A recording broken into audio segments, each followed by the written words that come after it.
Hello, lemon cake. Yeah, they saw your video, lemon cake, man. They nerfed Bailiffs into the ground. What the heck?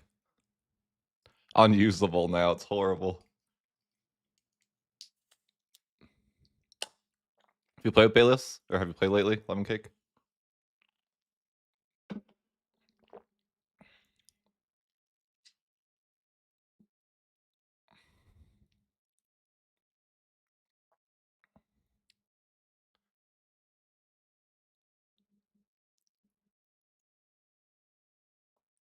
Oh, and I assume you're not using Bailiffs because they're useless.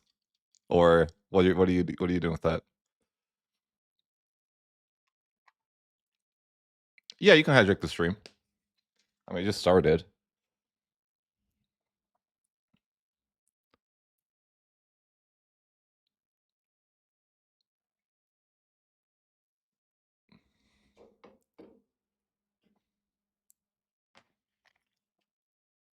Hmm.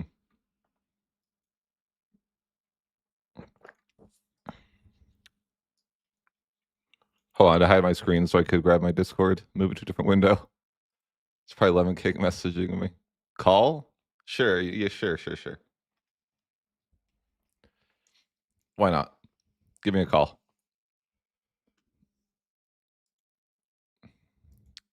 Hello.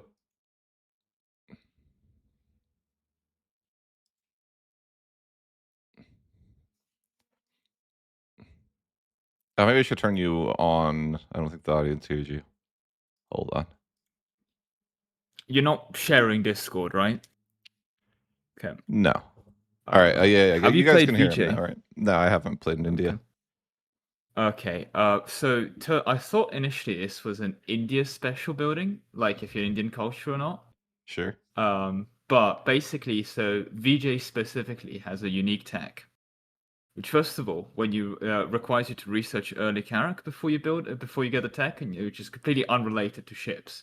Mm-hmm. Like entirely unrelated to ships. You need banking Sure. for the early Carrack, like that tree, right? Yeah. And what happens is the tech in question, when you research it, gives you flat 10% food production. Just there you go, and it gives you the building. I'm gonna send it to you now. It gives you this building. Uh-huh. Oh, that's oh god damn it, the nested tooltips. I see. What does this building do? Yeah, no, you don't. So because they didn't, I thought it would send you. There you go. So first of all, immediately, this building does not have any requirements to get built in rural cities or urban, any province. Interesting. Okay? And look at its effect on location. Is this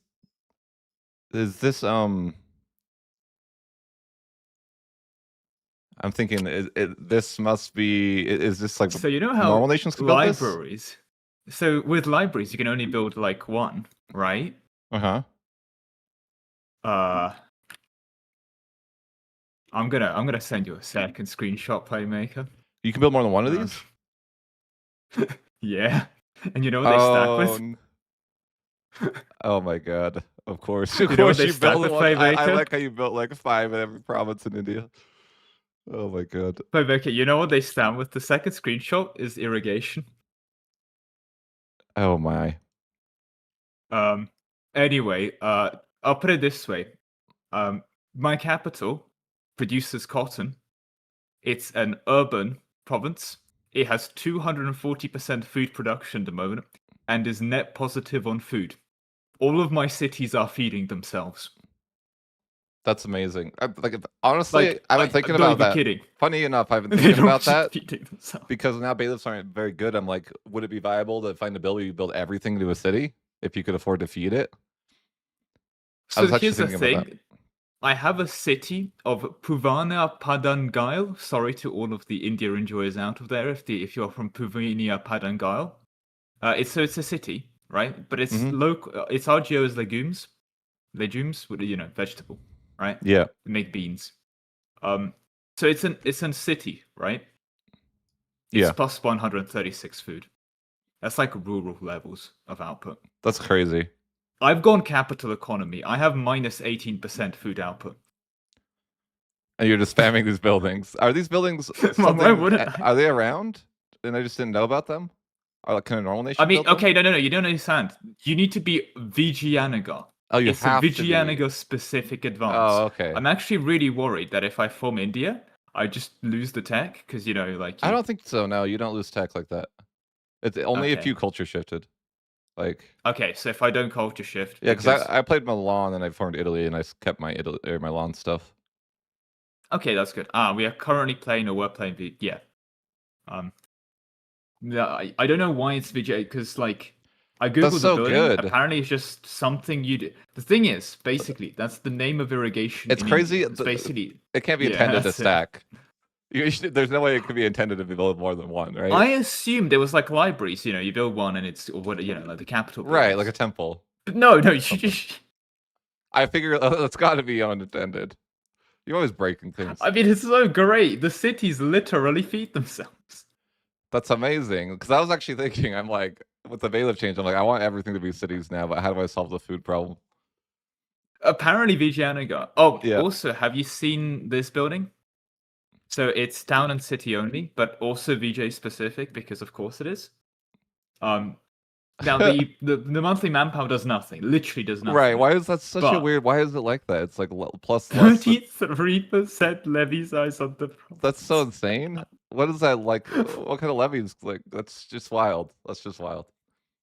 How Like you expensive can is it? literally go to your peasants. You can give them the fewer levies, so the minus 20% levy size. But it's plus 33, and it's levy size on your urban Nuts. cities, which is like where your population lives anyway. It's like, oh no, I can't get 30% more levies on like, Yeah, that and seems. The janitor seems like a yeah. pretty good nation. I genuinely feel there's so many win buttons this country has. It's actually kind of Yeah, cracked. I I played. mean, I played a colonial nation. oh Oh, god, okay. I mean, Hope you get better soon. I know. It was. I don't know how to get independence, man. It's so hard. I was like, I started with Sweden, and Hmm. it's like it's hard to get independence from Sweden because Wait, even Sweden's enough to? Damn. Wait, has the AI figured out how to build boats yet? Because I feel like my AI still hasn't figured yes, out how to build boats yet. yes, they show up Have with they? like 10,000 guys. They can't. They can't do that. The whole thing with AI is they're not meant to be able to build I boats. know, That's that's what I like thought. the whole I point of declared boats. independence That's on them. I'm like, they're never gonna come over there. Nope. the whole purpose of AI is they don't build And they boats, come right? over there That's with all like. professional troops, and it's like, I don't know. I'm just like, I have no idea how to win. And like, it's annoying. You know how I accidentally got culture? I'm sad I got culture nerfed. I had my stupid big mouth. Oh no, you need to like. Thing is that Because it you have to means have religion humanism's now. literally useless now as well because like you can get +3 tolerance of like like Yeah. literally more tolerance of heretics or heathens, but they're not your primary religion, so screw you. Yeah, Um, I didn't mean to. I unintentionally got that nerfed. I was just like saying something in chat, and then Johan responds like, I'm all right, fixed." I'm like, whoa. I'm And fixed. now it's like, oh no, what did I do? I didn't mean it. I think maybe not male hegemon, but one of the hegemons should get a religious convert area button. Yeah, you'll tell me what you think about this. Hmm? I wrote this in feedback. I don't want the integrate area to be tied to the hegemon, but rather just something you pick up in the age of absolutism, so that you could That just match. makes it more painful to pick up, but at least more consistent. That's what I'm saying. Like I guess like it's later in the game, but it's more consistent that way. that's going to sound very specific. But my issue almost is that the only real time when that like when you need it is if you're doing something like a world conquest or a really wide campaign. Yeah, If you're playing Tool or MP or just not a yeah, world but conquest, I feel the I think you can get away same. without it. Like or even I don't know. I actually genuinely like. I don't know if I like the changes to the you have to have religion too. Because like, how do you do that? You can't like you can't be good at culture converting and religious conversion. It is a bit weird that by It's being just really good awkward. at tolerating other people's culture, you're really good at making them your culture. Like I think Yeah. they should have like a tolerance it would have been more made sense as an axis. It's like, oh, So I was playing with it and I was the like, whole idea oh, of religious culture yeah. is out of the window because you're so religious that you tolerate other people's culture and don't convert them. Yeah, and then I was having problems with like, okay, I've never played with slaves, and I'm in the New World. Well, as a colony, Hmm. and I can't like integrate stuff because I can't convert slaves because they don't convert. Because Oh, you need the law thing to I change to know, but yeah. you actually cannot culture convert them. Like, period. Oh, Yeah, so that, like if you hover over paradox the innovation. pops, they have a 0% to a religious and the culture. I mean, and the law is why I can't convert them, but I'm like, what do you do about that when half your population is slaves and you can't culture You just convert can't them? call them, can you? And I'm like, can I free the slaves? Like, what do I Also, do? can I just say this is an amazing innovation? Imagine this: you're like some slave owner in America, right? And you've set up a core on your plantation, and then a whole bunch of slaves arrives, which means that you lose the core in the province. Like, okay, sorry. No, we haven't started talking about Sweden yet. We're just blabbing, It was just I'm cope. complaining about slavery. Welcome to the club. It's actually I would recommend complaining about slavery. It's a very profitable endeavor. I've heard that. Yeah, I based on was, your channel. I I'm just like, I strongly don't know what to endorse do. complaining about These slaves won't accept. They won't like be culturally accepted, and they won't convert. And like all they Can you not do, like accept their culture, or are they not like relevant enough to be acceptable? yeah, I don't. Yeah, I can't. Personally, I can't. Not enough. Not I enough mean, culture capacity, or just not enough yeah, of them. not enough culture capacity, and they like hate me.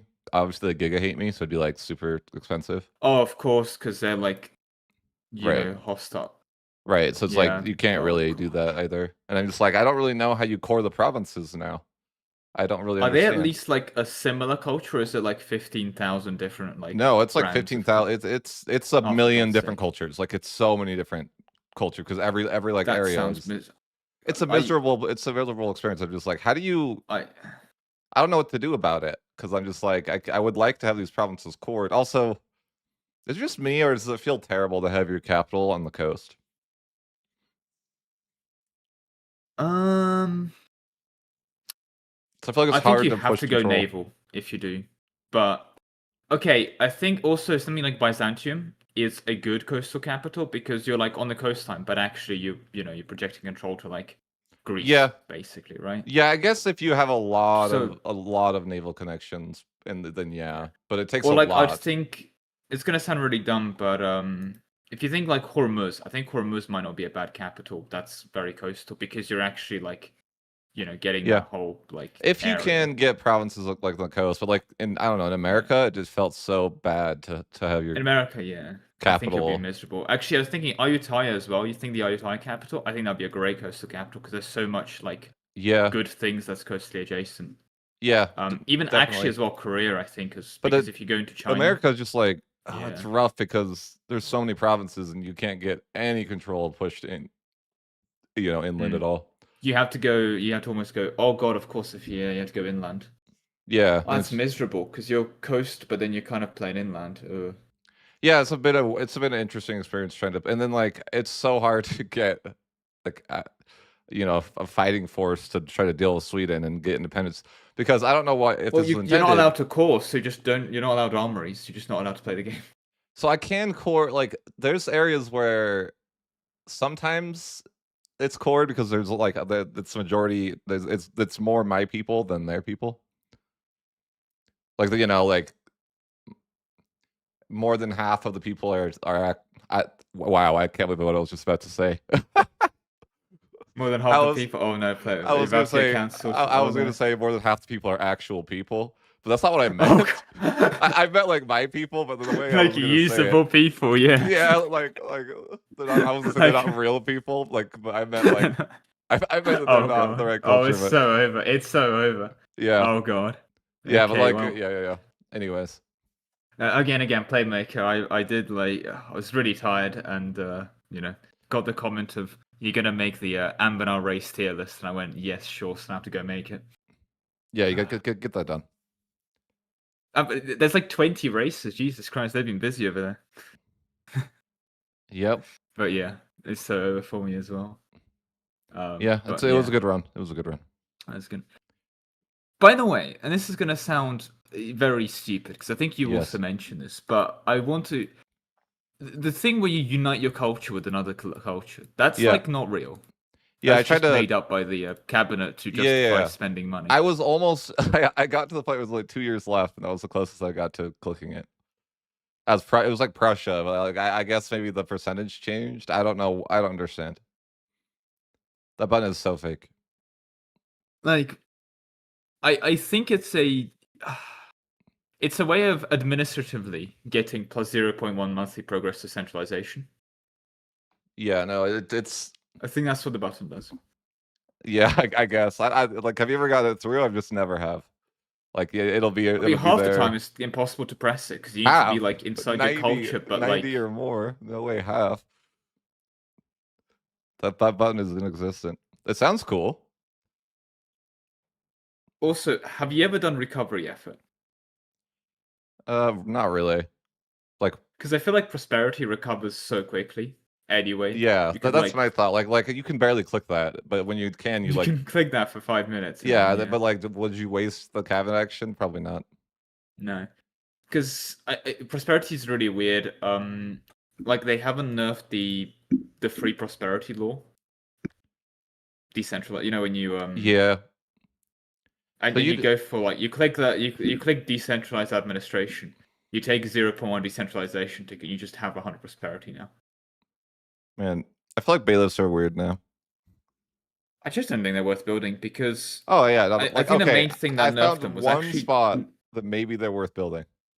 Is that you build like a on the border. no. So like imagine this: you build a bailiff, and then you surround it with cities, and you build roads to it. Oh, So so city so proximity farming. right, so those cities get more value out of the bailiff. That's like the only place I'm like, it might be okay if you did that. Yeah, like bailiffs to give proximity to cities. But the thing with bailiffs now is instead of giving 30, give 20. It means by the time like you move to a city, it's like -5, so you're getting like 15. You're getting +10 control. And if it's not cored, you're getting that -10 control. Yeah, you can't do that. So unless you're something like Ottomans, the bailiff does nothing. It does literally nothing. Yeah, it's I don't know. Like to me, I'm like this has to be like a little bit of an over nerf, right? Like I or something, or maybe it's just like There's a weird other side effect though, I feel like, and that is, have you ever struggled like keeping your weapons workshops opened at peace? Because like if you're not at war, all of the military infrastructure you built just isn't profitable. I'll just leave it open. I don't care.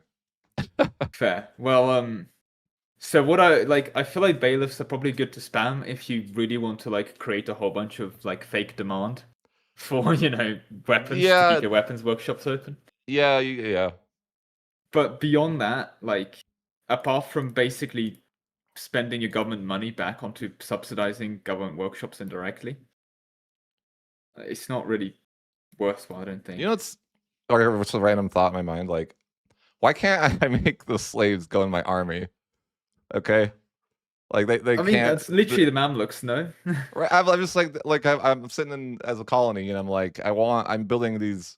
I don't have enough people to promote to soldiers because everyone's there's. It's just like literally half my population is slaves. The thing is, as well, like it's gonna sound really dumb, but because population is power, but on crack cocaine, that's like the game. Population is power, right? Sure. I feel like colonization conceptually just sucks because it Oh yeah. involves losing population. Yeah. I found an interesting thing as I put a screenshot where you can like finish a colony like almost instantly by like using every cabinet action to just put people from everywhere to your colony or whatever. Oh god, because oh no, you're right. It's kind of funny Is because there a way to like? I'm trying to think because you can build a settlement, right? it's weird how do you know when And you colonize it gives one of them as a town. It's so weird. when you create a new colony, yeah. And the thing is, it's gonna also sound very specific, but I feel like it's almost rigged to promote the most random backwater 312 guys. You know. Yeah. Oh, is this like a tropical atoll with like jungle on it? Yeah, this is a town now. Yeah, Population yeah, 23. Yep. there's like 1,000 slaves and then a couple of your guys. You're like, yep, we're gonna make a city. It's 3 guys, 1,000 slaves, and a dream. It's Yeah, just 2 crazy guys with a dream. it basically is like that, yeah. Oh, don't worry, they're Oh, making God. bailiffs. Don't worry, bailiffs don't exist anymore, Flapcheck. Don't worry.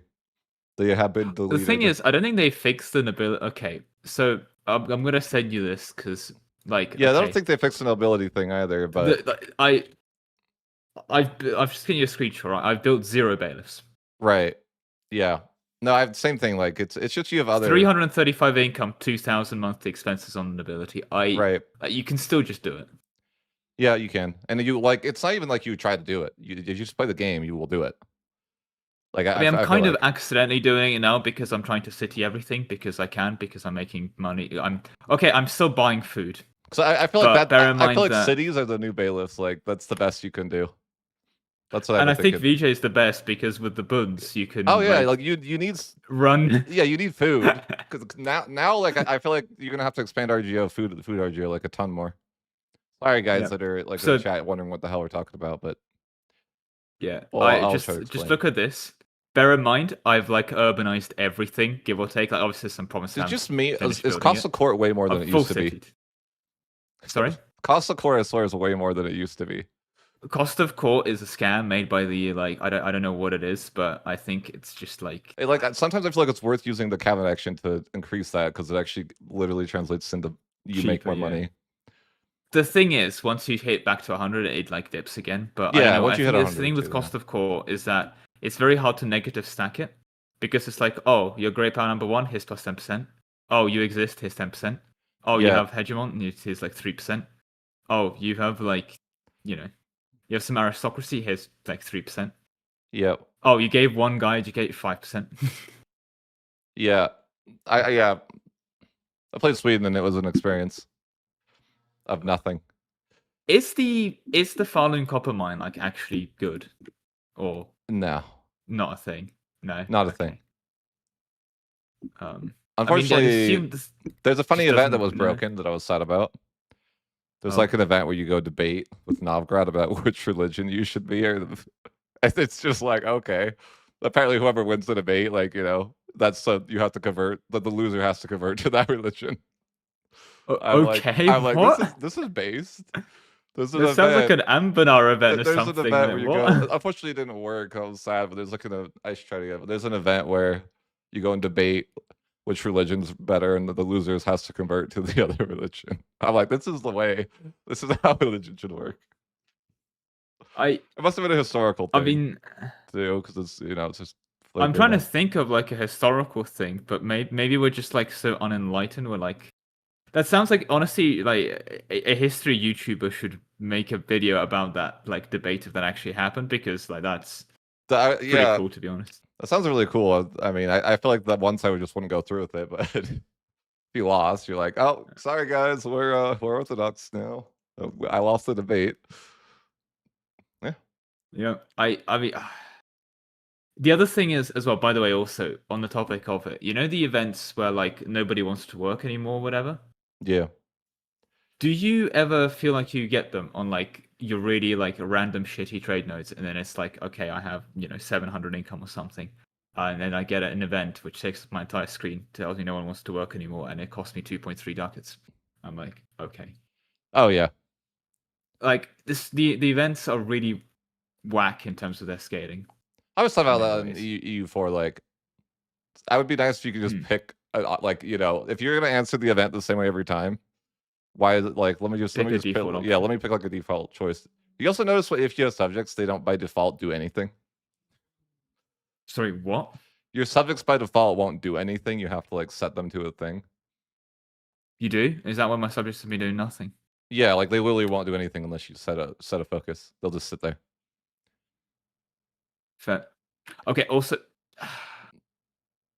I'm just gonna say the Indian peace symbol, which was unfortunately used by some certain German thing Yeah, guy, does keep coming up, and I feel like if I ever do make a VJ video, I'm getting immediately kicked off the platform yeah, because there's and just you so many should, of just and you that, should. and Yeah, like, and the worst one is that there was one which was full red background, white center, and then red funny symbol, and I'm like, that is just way too close.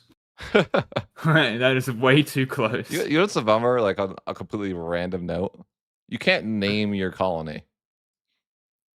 Wait, really? That I think sucks. you can probably rename it after it gets a random name, but, like so I became a random colony, and I can't change my name, like, even as I'm playing That as the colony. sucks. Or let me I guess I should say I don't know how to. If it's possible, I don't see it, but To be fair, I also didn't realize you could just move markets around. By the way, I think I have a new meta for destroying markets. You don't actually want to destroy markets. What you want to do is that you want to find some like rural backwater island and then migrate all the markets because it's 800 gold to move a market regardless of the distance. So you oh, know those really? You random could do AI that? markets the I make. You can Yeah, just it doesn't migrate scale it? with distance or cost. You can just you can move the market It's to so from any like, province to any 'cause, other like, it province is you own. expensive, like, it's nice So you to can no, but do it's that, but 800 flat, which means that at some point that means nothing. yes, Which yeah. means like you just That's a way better deal than losing, like, 50 stability. yeah, because it's like, would you like to not? And then the stability is like, oh, would you like to spend 800 or would you like to spend 600 a month promoting stability How do for I know like a year? Sweden? Anyway, I better get to the AAR. Good chat, though. Yeah, that's fair. Well, that was my cope. I hope that everyone enjoyed, and also, what can I say? Play VJ before they nerf wounds because this is very Yeah, fun. I will give it a shot. Alright, man, But yeah, take it easy. enjoy. Thanks. Alright. Hello, people. So, we played some Sweden, and then we became a colony of Sweden as well, and that's kinda still ongoing, but that's kinda rough because yeah, it's just rough. But a lot of this campaign is more trying to just determine, um, what to do with bailiffs, because bailiffs are I want I think that I mean, have you ever guys, like, playing a game, something's overpowered, and then they delete it, but not really? That's what happened to bailiffs. Like, they didn't literally delete it, but it basically is completely useless now. So, let's go over why, I bet you guys are curious, why do I think bailiffs are useless? So, they made a change too. So, control proximity cost, if you guys know what I mean, so your capital has, like, 0 proximity, so it gets 100 proximity, okay? And then as you go way further, you get less and less proximity, right? And before it was like, okay, so if you have 100 control, you should like 100 proximity equals 100 control.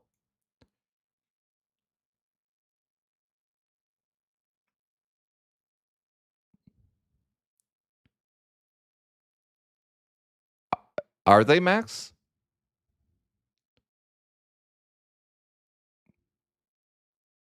Is that real, or are you, like, making that up? Like, I'll give that a shot. But yeah, I had this experience where I was in the chat and I was like, "Oh, it feels like culture is a lot more important than religion," you know? Because I was like, "Oh, like so I wrote in the Discord, the Discord with the creators and the devs, like, you know, I opened my and I said something that like I was like, it feels like culture is a lot more relevant than religion because to core a province, you need to have it be your majority of your culture, but your religion doesn't matter, right? So I'm like, kind of feels weird and that had the unintended consequence of Johan responding with, "I can fix that," or something like this. Like he's basically just like he writes like, "I can fix this" with a smiley face, and then now we have to have both religion and culture as majority to have it as a core. So why did I say anything? I don't know, but here we are. Sometimes it be like that. You're like, "Wait a minute, I don't like this. I I don't want it." But okay, so why do bailiffs not feel worth it anymore? Sorry, I was going into this topic. I got distracted. So 100 proximity used to equal 100 control, right? So proximity and control. Okay.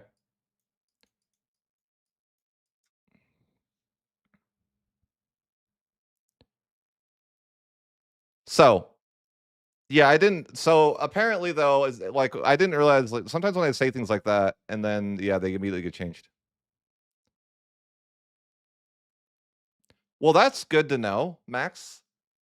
Thanks for that. Because my issue is that if you guys know me, I don't read things. And okay, so there was this law that was shiny, and it was talking about it had the word humanist in it. If you guys know me, I like humanist. But it also may have said that slaves can't convert, and I didn't read that part. But now I'm in a situation where it would cost me 100 stability to fix it because I don't have parliament right now because I'm a colony, and Sweden doesn't allow me to have a parliament because he doesn't want me to have rights. So yeah, that's it's a whole thing. Okay.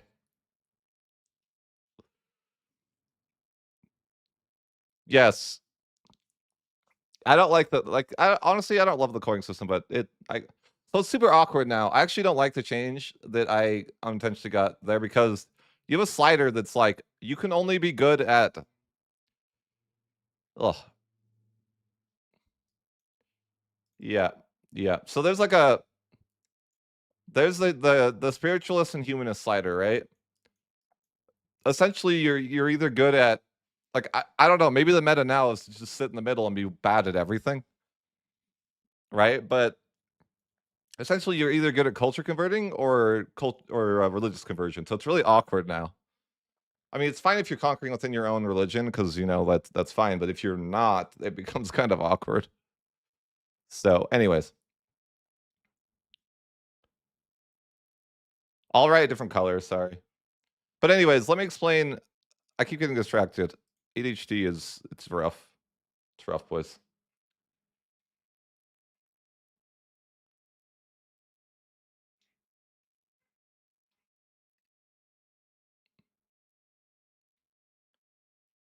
Okay.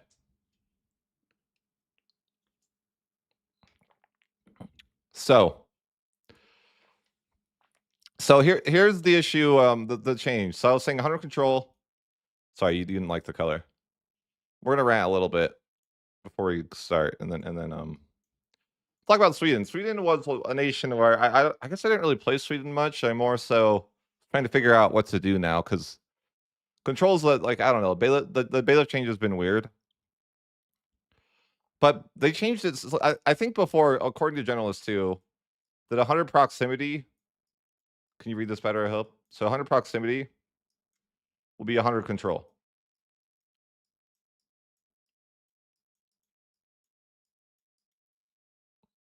So they changed that so that proximity. At least I think this is the case. Don't quote me, but proximity is like 75% to control. Okay.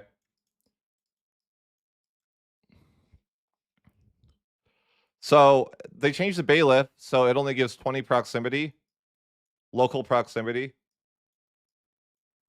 Basically, right? So it's like its own source of proximity. But this only translates to 15 control now. Right?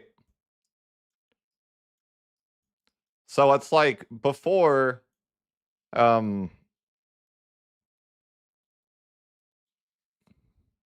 my point being that like I guess like if you guys are bored with what I'm saying is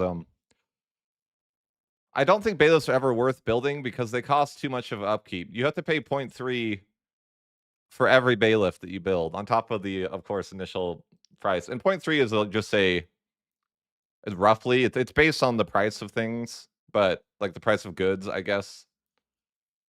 But the point being is like every time you build a bailiff, now you have to pay a lot of money in upkeep to the point where it's not worth building it anymore because it doesn't pay off itself. Right? So that's kind of rough. And anyways, I don't. So it would make sense. It could make sense, like in a not early game, not for the first couple 100 years. I don't think that it has any value. But like later in the game, if there's like a valuable gold mine or something like that, I could see it. But right, like yeah, maybe in gold.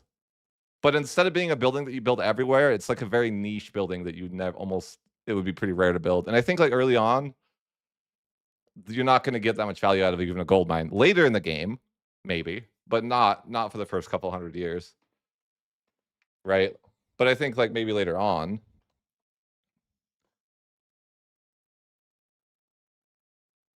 I agree with what you're saying, Fluffer Pope, as well. I actually mentioned that. I like it the way it is now more, but it does feel like they took something and basically nerfed it out of the game. But there is one use case that I'm testing that kind of makes sense. That's really weird. Is that let's say like for example, you have a bailiff here, and you have a bunch of you put a bailiff here, you get a bit of control, right? If you build roads to cities, right? So let's say that you build a bailiff and then you surround it with cities. Because you're surrounded with cities, and then you build roads to those cities from the Bailiff province. You can actually do that, and it might be a decent option to do because you essentially are getting a ton of value, but in my testing. But anyways, before to make sense of why you do this. So essentially right now a bailiff, we'll say bailiff gives 15 control. Who's messaging me?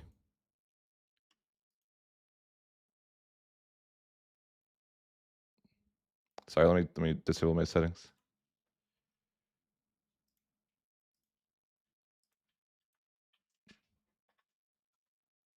No, they're not that expensive. They're like 200 to 300 gold or something. It's like expensive, but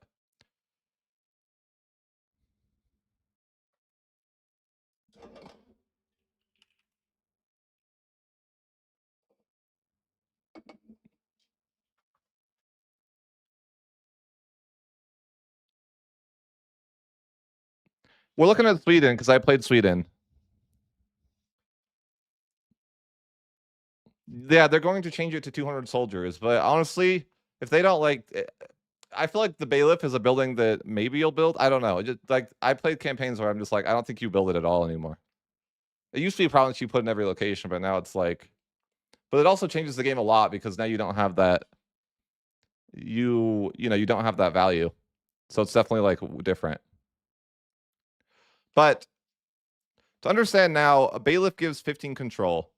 And the reason why this isn't so good is because when you build a city, and a city's cost anywhere from like, I think it's like maybe like the way the game works is it's all based on prices, but it's gonna be around like 200 to 300, right? Or so if you want to upgrade a rural settlement, it's gonna cost something between this usually. I mean, you can try to like, adjust the price to your knowing or something, right?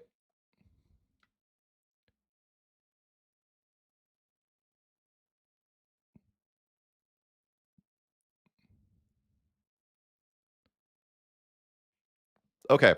So if you want to build a city, I'm just saying this is a city cost, right? Now,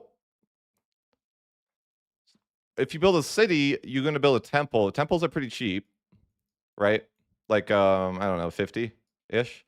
The point being is if you build this combo, like if you build a city and a temple, if you build a city, you should always build a temple, you get 10 control. So you can see that this is like way more valuable, right? So basically it's like there's only a 5 control difference now, whereas before it was like they haven't changed the way that cities and temples work. So before, like, let's just say this used to be like 25 control, right? So basically they made the number, so on top of it being negative 10 control, they also has an upkeep cost now.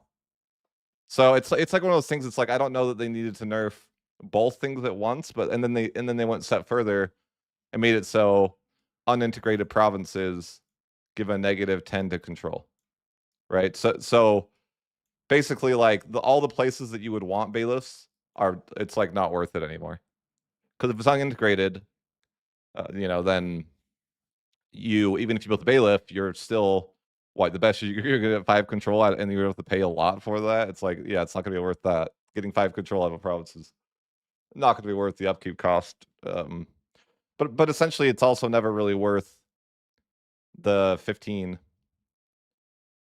So in my experience, at least for a lot of the games, it's like the value from going from, let's say 20, because normal provinces are going to have like probably 18 to 20 control, because you get negative control for the state satisfaction. So you're probably gonna, you probably won't have perfect satisfaction. So normally you're gonna have 18 control. Like if I'm Sweden, right? It's like this. It's a lot like this, right? It's like everywhere is like gonna be 18 control. I mentioned this because we're playing Sweden, and I had a lot of issues with like economy in this game. Just in the sense that like I can't really, just like I mean, I guess maybe not issues is the word, but just like I can't really figure out how to turn my economy into something great. Like Sweden has a lot of like useless land, honestly. When I play them, I'm like, man, Sweden does not feel like they have much value as far as like, their land goes, but they still don't have that many. I feel like they don't have great resources, and also there's not a lot of people. And well, after the Black Death, there's not a lot of people. Anyways, so let's actually talk about Sweden though. But anyway, the reason why I think bailiffs aren't worth it is because let's say if you build a bailiff here, right? You're not going to make back the money if you built a bailiff here and you increase the control to, let's say, like 30, 32 or something, right? You're going to lose. It's negative money.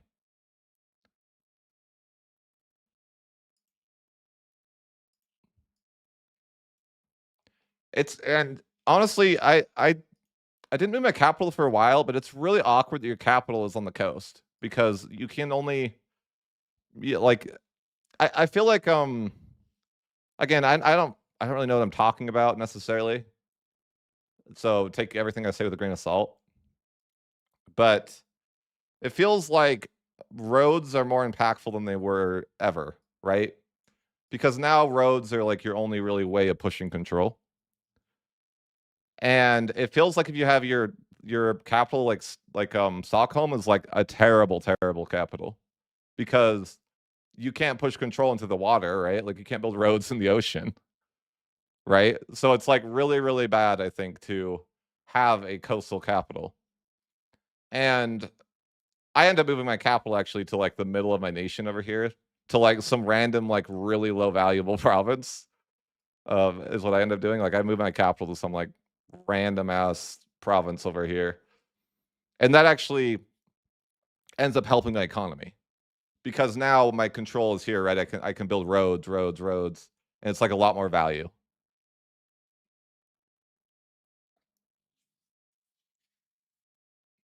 Yeah, if I wanted to go naval, but I'm not. I don't know. Not really. Like if you push control, all you're really doing is pushing control of the coast, right? And you can do that, I guess. Sure, you can have a little bit of control of the coast, but it's going to be so much more value having it in the center of your nation and building roads. Roads have more value, I think. Like, and roads just scale better too. I think I even heard generalists say that like roads are. But anyways, so it definitely changes like the way that you want to play the game a lot, and I kind of mess with this a lot in this campaign. But and what's interesting about this change though is that it finally it, it moves the game towards what they want the game to be, if that makes sense. So essentially, they deleted bailiffs, right?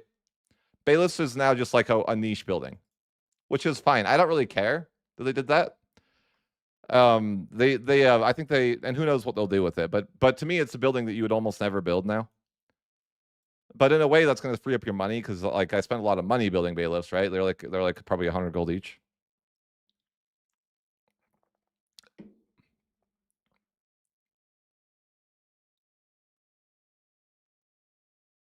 Okay.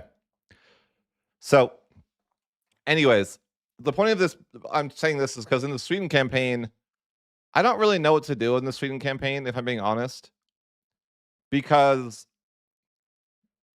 I don't really know what to do. Like what am I gonna like? My two options are basically like, do I attack Sweden or do I attack Novgorod? But both don't really feel like valuable because they're too far away from my capital to have any real value. So it's kind of awkward. And I don't really know what to do a lot, like for a lot of the campaign, right? Because like, what would taking that land down there really do for me? Not much, really, right? And so we start in a union, and I want to point out how freaking bad unions are, and it's like a curse because we're in a union with Norway, right? To start the game, you probably don't know that, but so we're in the and honestly, again, I'm kind of like messing with economy, but if your capital is, there's an argument that the control is, if you don't have bailiffs anymore, I'm like, it might be more worth it to just like make subjects out of your own land. Like I don't know it. Like I was thinking about that. Like land over here, right, where it's low control. Is it like is there an idea that maybe I should just make it into subjects because I have like horrible control? But everything is useless in Sweden. Like Sweden does not feel good as far as economy goes. Okay, and the Black Death actually feels a lot like it actually feels pretty bad with them because of the like there's no people and there's like not a lot of value, right? And it's also like there's no control. So I think I start the game like I'm playing incorrectly because I don't move my capital for a long time. Oh, oops. Hold on one sec, guys.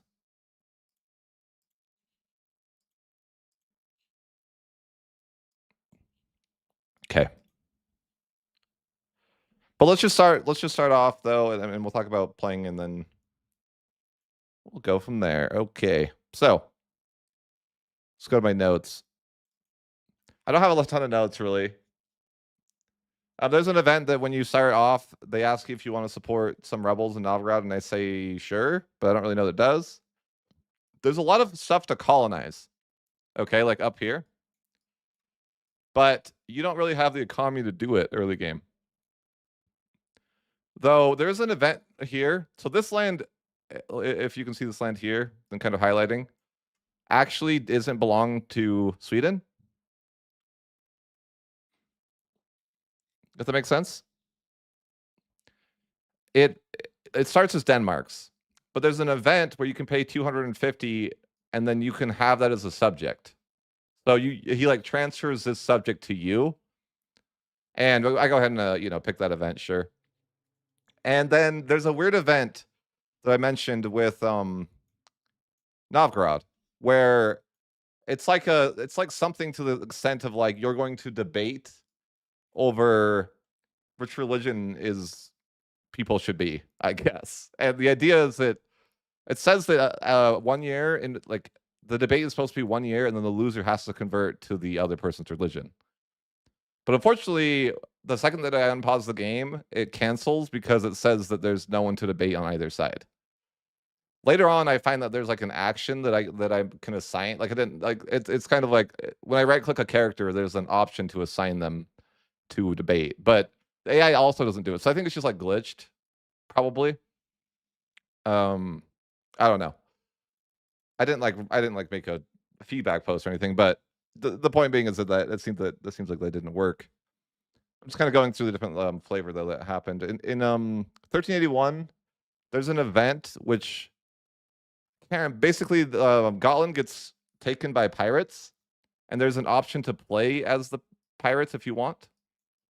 Obviously, I didn't do that.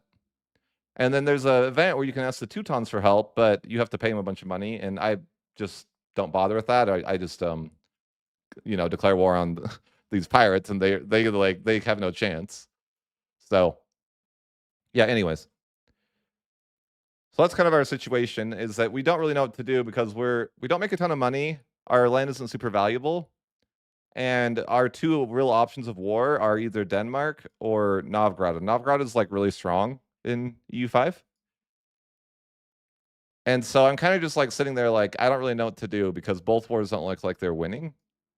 And it's not, I feel like in EU5, if you don't have more levies, it's just kind of like there's not really much to say about that. Like you shouldn't go to war Like the combat's really one-dimensional, if that makes sense. So it's kind of like, oh, they have more levies than you. You probably shouldn't fight a war against them. Maybe you could, maybe you can, but I choose not to. So a lot of this campaign is just trying to figure out how to build up my nation in a way where I can be strong enough to fight Novgorod or Denmark. And yeah, and so I'm kind of like, I'm also kind of like playing around with bailiffs because it's really awkward. Like you have your capital here, and you have a ton of land like that's not valuable, right? Because like everything that's like your entire nation is just like low control, right? Because all so far away from the coast. So it's kind of like really awkward because it's like you're getting no value out of anything except for like the provinces like really close. So I build roads to these areas, but even so, it's kind of like there's not a lot of value, and I'm having problems really. I mean, I'm just not really snowballing in a way that I normally would. Like if I was playing like even like Brandenburg, for example, I would get a lot more value. So I'm kind of just like playing around with the economy and trying to figure out what I can do. And with this change, the roads are definitely the most valuable thing. So that's definitely a change that I kind of come to the conclude. Like first thing, never build bailiffs. They're net negative. Unless maybe it's later in the game and it's like a gold mine or something. But very, very niche. But so overall, I kind of been playing around with that. Like, I build some bailiffs and they're not valuable, so I just disable the bailiffs. Or you can close buildings. So you're gonna end up closing the buildings and just kind of realizing like, okay, so roads are like probably the most valuable thing to build then. And eventually I do this way later, but I kind of test the idea of like, okay, I move my capital over here, but not till way later.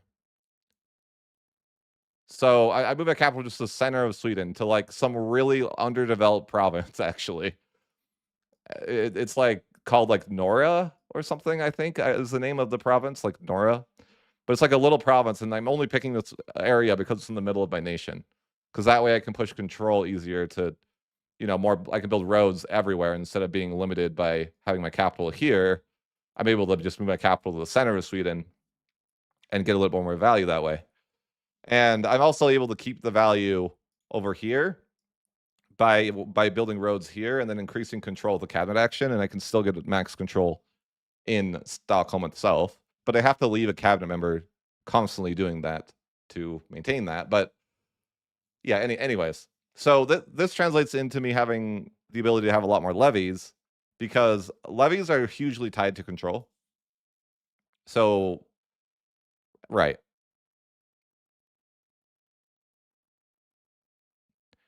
Because it's actually not. Like it's not like there's much more like okay. Let's say that there's like the average province has like 6 to 7,000 people, right? Maybe this has like 10 to like 10,000 people.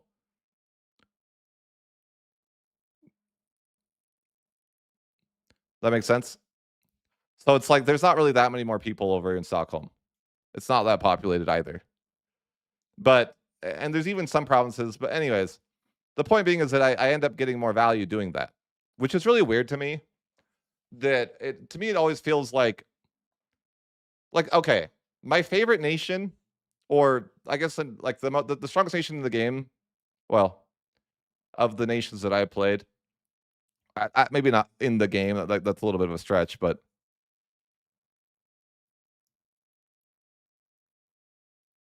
I think that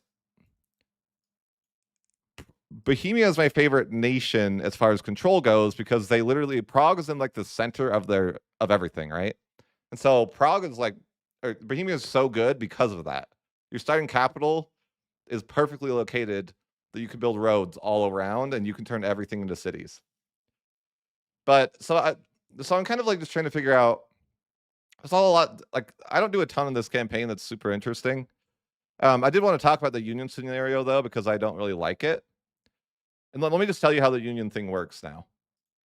So we start with the union literally 1337, right? Like we're already in a union, and as the time goes on, every 5 years, there's 5 laws. I think there's let's say there's 5 laws, right? Maybe 6. Maybe 6. Okay. But so it's like every so often you can pass a law. I think it's like something like that. Like this indicates number of years until you can pass the law. Okay. You get the point. So you have to wait a long time to pass all these laws.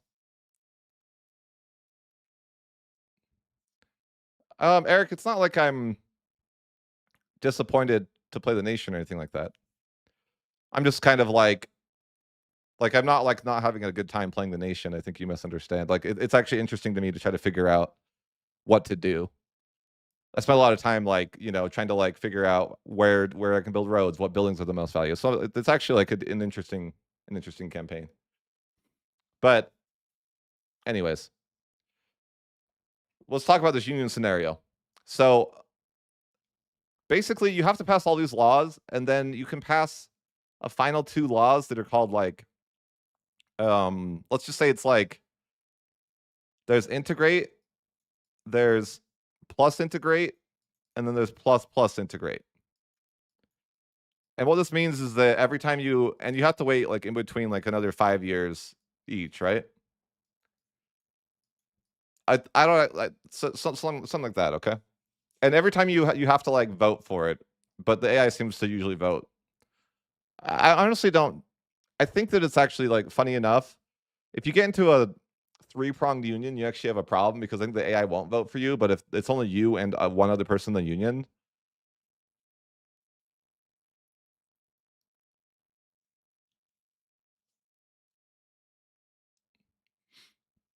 right?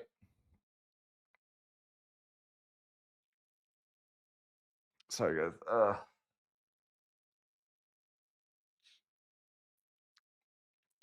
All right. So my point being is that, and I take notes on this because I think it's kind of ridiculous. If I want to, so I passed all the laws to get the union, right? So if I start with the union in 1337, the soonest that I can annex Norway is 1637. And you guys could tell me what you think about that. So it takes 300 years to integrate my junior partner.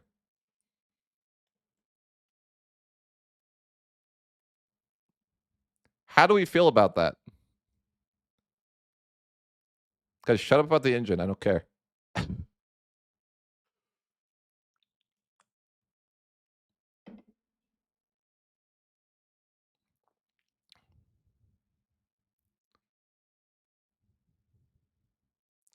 Yes. 300 years. So I start with a union with Norway, and it would take me until 1637 to annex them. No, you cannot speed up annexation with Diplo Rep. Anyways, so this is just like one of my complaints, right? And you know what's funny is it would take me 2 wars. It would take me 2 wars to annex this person. And later on, I get in this really weird situation that I don't even know. My game goes crazy glitchy at some point. We'll talk about that, but what do you mean SOP?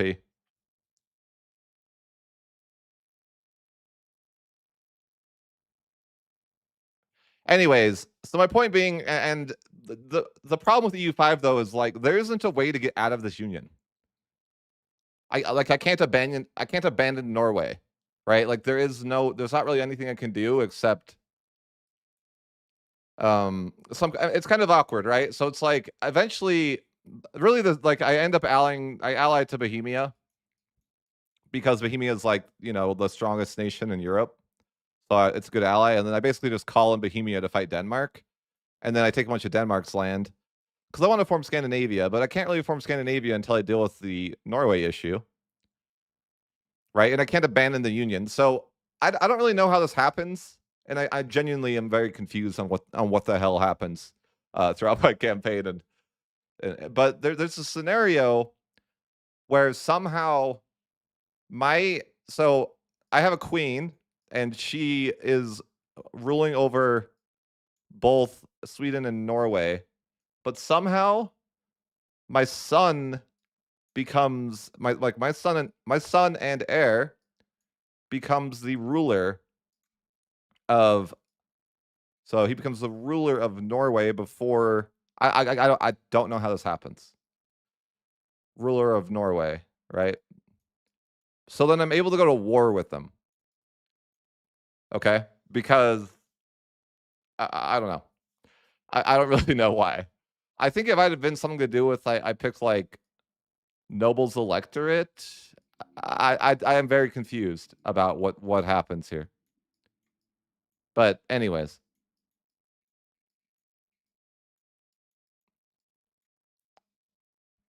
Yeah, so I declare war on Norway and I end up taking like 3/4 of Norway in one war, right?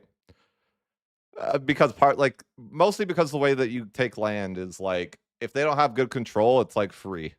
So they have like control like I don't know here.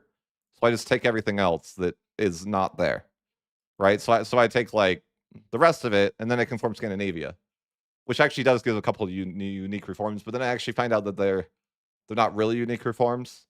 Anyways, basically the what I'm saying, and you're probably confused, is that Sweden has the same reforms as Scandinavia, so you don't actually get any value from forming Scandinavia other than it's a nicer color, I guess. Okay, so that's fine. And throughout this time, there's like there's colonizable land that is up here, and I'm kind of racing against Norway to get that land. Or sorry, not Norway, but I meant Novgorod. So I'm racing against Novgorod to like who can get that land first, right? Because you know, like just like it's right next to me, I'm trying to colonize it. Okay. And by the way, a lot of formables do have a lot more value than that. Like Prussia has like unique reforms that are really good. There's also a special interaction that lets you encourage migration up here. So like you have a special button that's like, you know, send extra guys up there or something.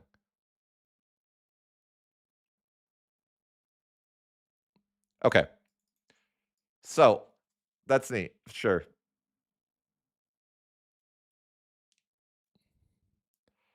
Um, it's not really that expensive to it's pretty cheap and fast to colonize provinces that you're bordered to.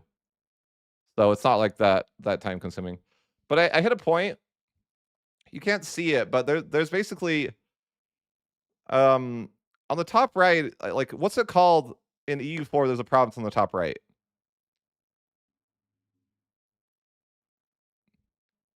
Like like Kola? Is that the one? You guys know what I'm talking about? Like the one that's like way in the corner. So yeah, I think it's Kola. So there's like Kola and then the province beneath it. And what's interesting is that you can't you can't see Kola, and so you can't colonize Kola. And in that sense, Novgorod's going to get those provinces because you can't see it, and you can't explore without manpower. So if you don't have 250 manpower, you can't explore. So it's basically like I get into a situation where like I can't out colonize him to those provinces because I can't see them, and I can't explore the provinces because um I don't have enough manpower, right? So it is what it is. And I'm just like, okay, eventually later on I'll get that land back. I'll fight Novgorod over it.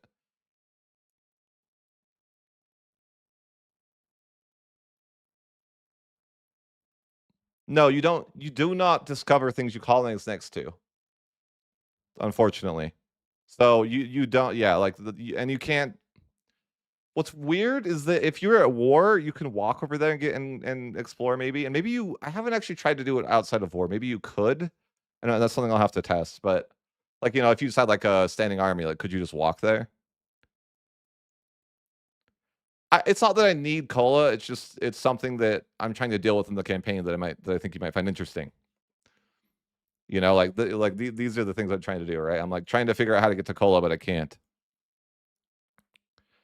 And again, I don't really do a ton of this campaign other than just kind of like build up my nation and stuff, right? So, and I'm like, again, this campaign's a lot of me that's kind of like playing with the economy and trying to figure out how to make Sweden a bit profitable. No. I actually have constant civil wars. In this recent patch, like I'll often have constant civil war. But the thing about civil war is that if you're allied to Bohemia, he'll just fight all your civil wars for you for free. You can't break, like, you cannot break unions. It does not work. Like I would have loved to. You cannot abandon a personal union like you can in EU4. You can join the HRE, but I think you have to have like certain conditions. I don't know. So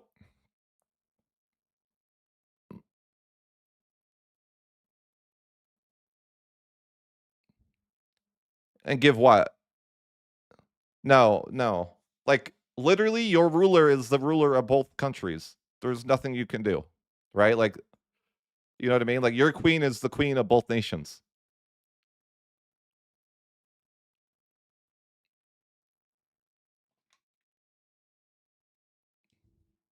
No, he's literally not your subject, by the way.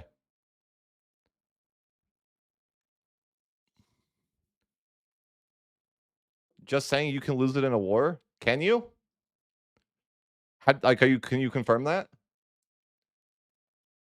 Like, I'll put my screen on black and go look if you want, but like, you know what I mean? Like, I don't think you can.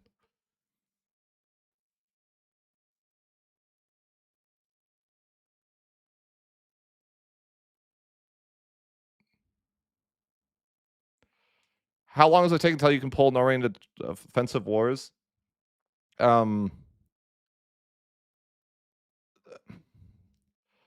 So, in my opinion, currently, if you want me to be like the quote unquote meta, is that if you can find a union that you don't care about at all, so can you PU declare war? Yeah, PUs are completely independent of you. They have their own allies. In fact, you can get into war with your PU if you can find somebody to declare on and then co-belligerate. But your PU doesn't give you money, it doesn't provide any value to you, right? It's definitely a bit of a slower pace, but I mean, yes and no. It's hard to explain.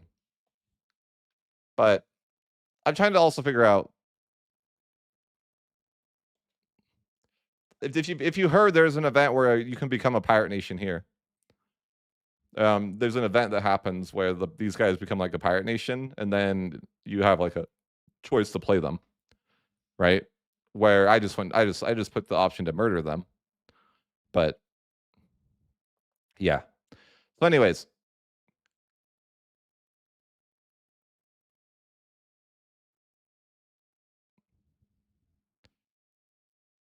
so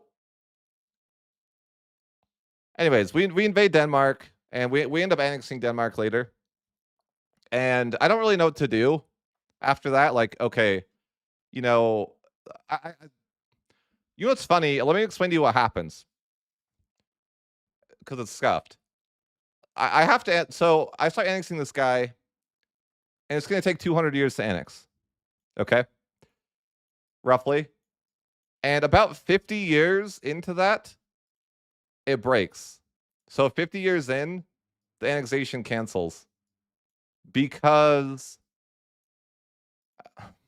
it's like I don't really know, right? Like I can't definitively tell you why that happens, other than it has something to do with my ruler being married to.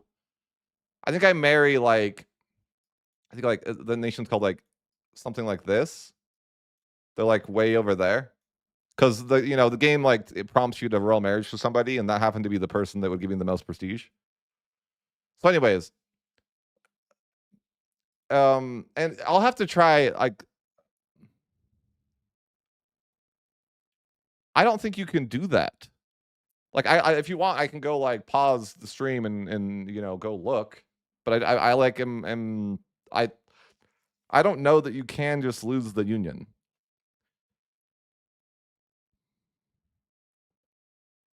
Like, I could do that later and come back, but, like, I know in EU4 you can do that. Sure. And in EU4, you can also just, like, talk to them and cancel the union as well, right? Like, there's just, like, a diplomacy option to do that as well. There's plenty of ways to get out of the union. Rebels will get you out of the union. Try it. You want me to go, like, black my screen and try it?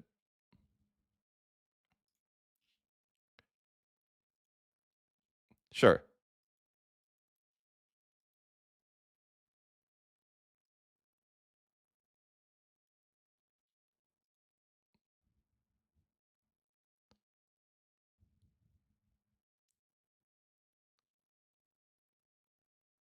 Let me turn off my sound. Hold on.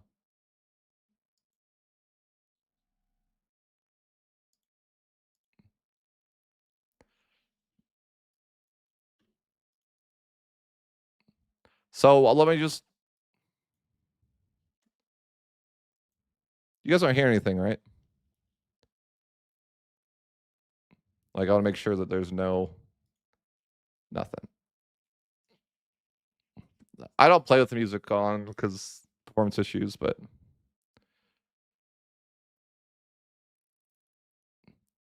oh, you can hear the clicks.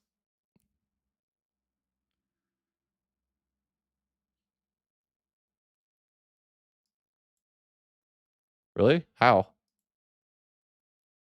Okay, you don't hear anything. Perfect. So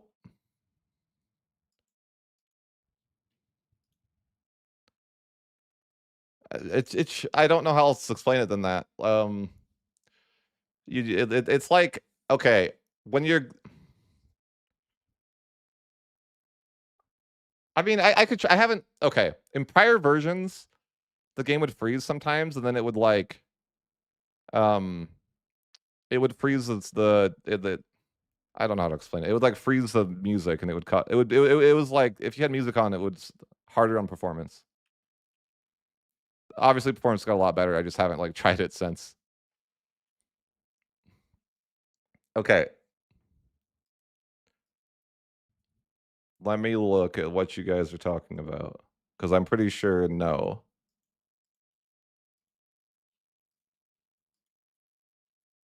So you're saying can I lose a war and offer to get rid of the union?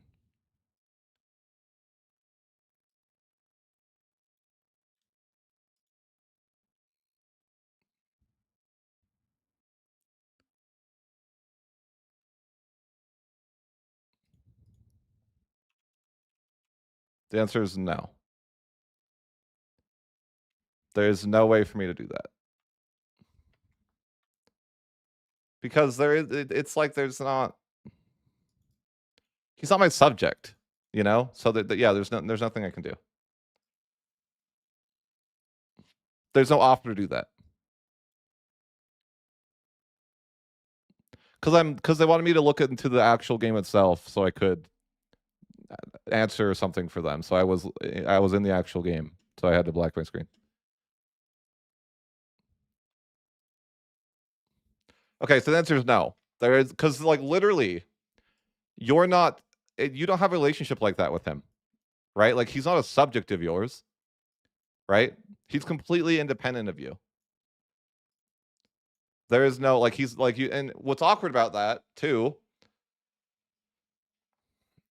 is Sweden's population lower than other nations? Not really. It's like it's I mean, I think they have like a similar population to like a Brandenburg or something.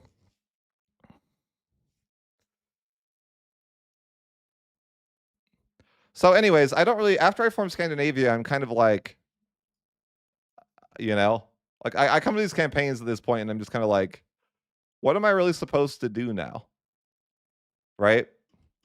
So because I formed Scandinavia and like what are my options? Like I guess I could push more I could push further into Novgorod. I've won a war with Novgorod already, right?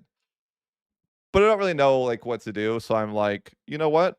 Let's go to the New World because you know, like I want to see what colonization looks like these days, with the AI being rich and stuff, right?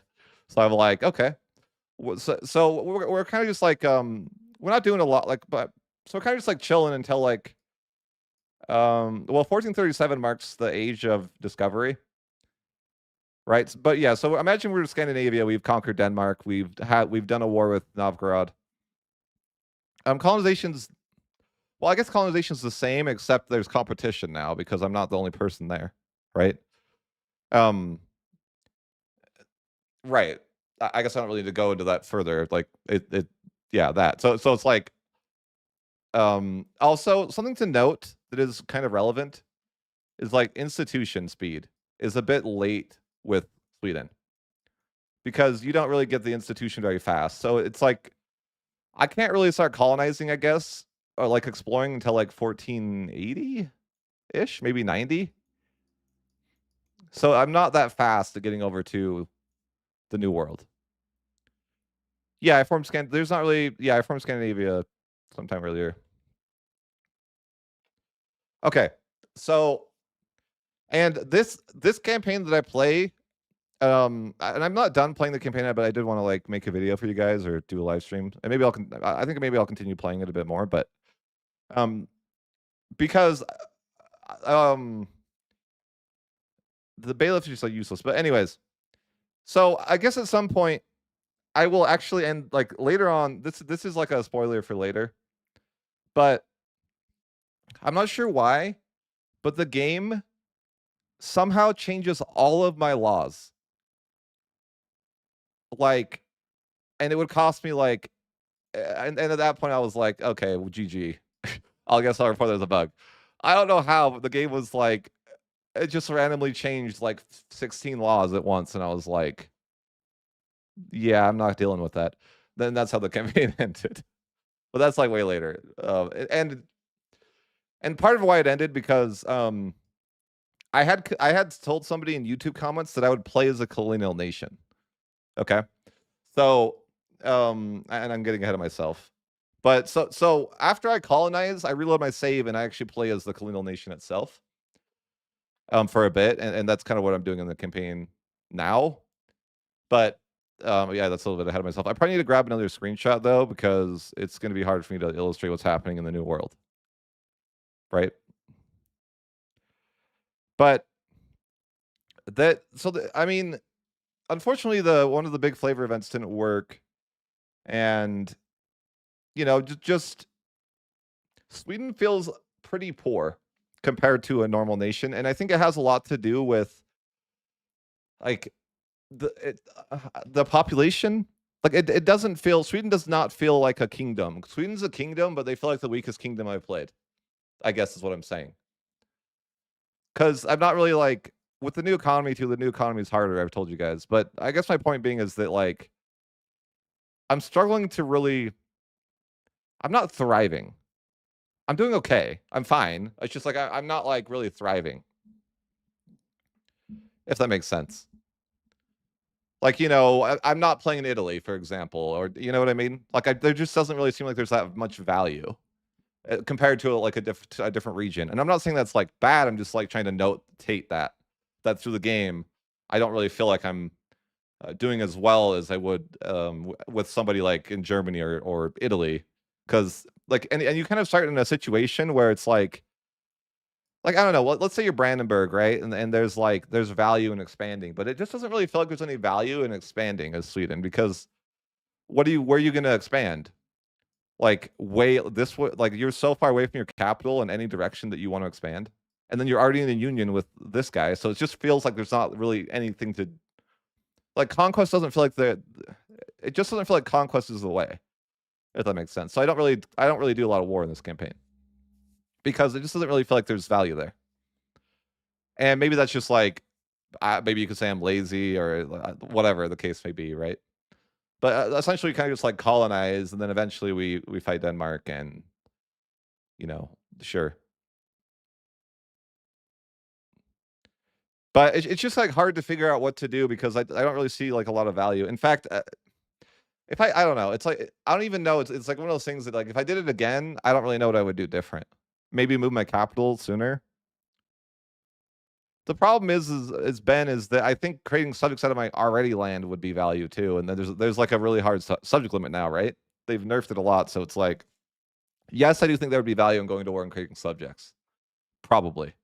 But again, like both starting wars seem like you need to get carried, because like Denmark's better than you, and so is Novgorod. And who else are you gonna fight?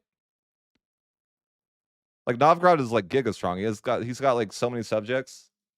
And then like I ended up fighting Novgorod and barely winning with the help of Bohemia, to give you an example. So like it's like it feels out of reach to really fight anyone.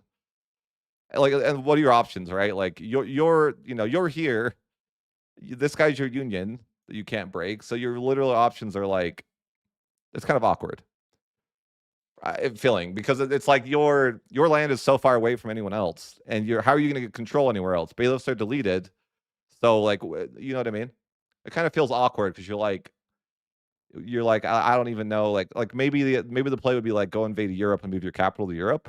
I don't know, right? Throughout this campaign, I just kind of like I'm like unsure what to do about my economy and like how to really make money, and that's okay. But it's kind of like a tall game, right? It's kind of just like I'm mostly building up my nation and doing a lot of that sort of stuff because I don't, and then we're gonna go colonize, and I'm not saying it's just one of those experiences that I'm kind of like I don't really know what to do, but this is the best I came up with. Um. Anyways, so there's like just kind of like it's not really my normal nation where it's kind of like conquest doesn't really feel like that valuable for Sweden. Unless you could break the union, then maybe I could see a scenario where maybe you can move your capital to like the border of Sweden and Norway if you conquered a lot of them, and then you could maybe go about that. But that's kind of like other than that, it just kind of doesn't feel like there's there's the idea that I could go conquer land and maybe subjugate some people, and there's a little bit of value there. But the point being is there's just not a lot of value. Like sure, I think there could be some value in subjugating some people, but not really a lot. And really, I'm kind of waiting for better roads because I want to be able to properly like it's like you already have all the land you need, but you don't have the roads to accommodate it yet when you start the game, right? So if I move my capital here, it's like my roads go to like here early game, right? And it's like that. So there's not really a point of you conquering more in any direction because you're already at your max for roads, and roads are kind of your only way to do anything now that they remove bailiffs, right? And I do think that there's an idea though that maybe I should look more into building more cities. And so I have an idea to try out, and that it would be overproduce food. Yeah, so overproduce food so you can make everything into cities. That's like something that I'm like I'm toying with the idea of doing that, but I haven't got there yet. Did I consider coastal control? I just wasn't really getting a lot of value from the coast because there's just not like you don't really get a lot of value from the coast. Maybe if I build a navy though, I don't know. I haven't really played a lot with naval, so maybe I just don't understand naval, if that makes sense. So again, I'm kind of just going with what I know. I don't really know how to do naval, so I'm just like, okay, I'm gonna move my capital to the center and generate value that way. But I don't know that you really get that much value out of it. But I'll have to mess around with that in another campaign. But yeah, the issue is that you don't really I don't really know if it's valuable because I guess if you had a lot of coastal land, it might be, but and I do have a lot of coastal land, but I really don't get that much control. Like let's say I have 100 control here, and then like I already only have like 40 control here, and then it's like 16. Yeah, or like 18, right? So it's like I really don't have any value. Or it's like only the coast gets the value too.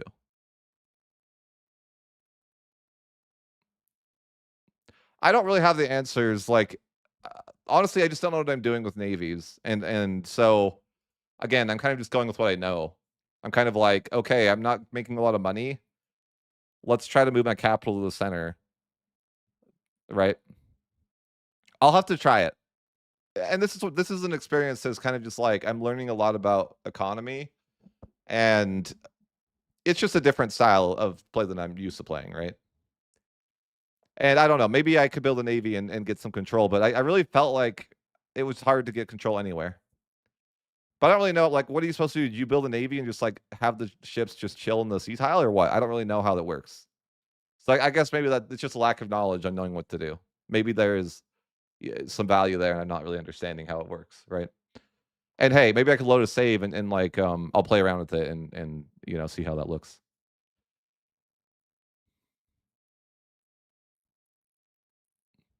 Yeah, that's totally understandable. Like, yeah, like I could try building some ships and seeing if I can, what kind of control I can get. Yeah, I could try something like that. And I think like Lemon Cake was saying you have to go naval, and I could try that. But to my understanding, from what generalists said, is that roads are gonna like scale better anyways. So like it's not a matter of if, but when you want to move your capital, right? Like maybe you can get early game, you can get more value with a C, but it sounds like road like you don't get upgraded. To my understanding from what generalists said, you kind of don't have an upgraded version of that. Like you upgrade roads, but I don't think you can really upgrade naval to much more than it is at the start. To like again, this is completely stuff I have not played with and I don't know what's going on, right? So, okay.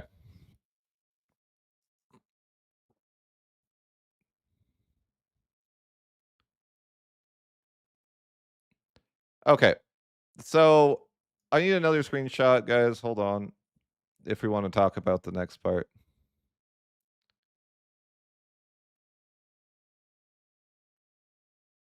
Honestly, I feel like with Sweden, if I played Sweden again, um I might just like invade Prussia and then move my capital to Prussia, honestly.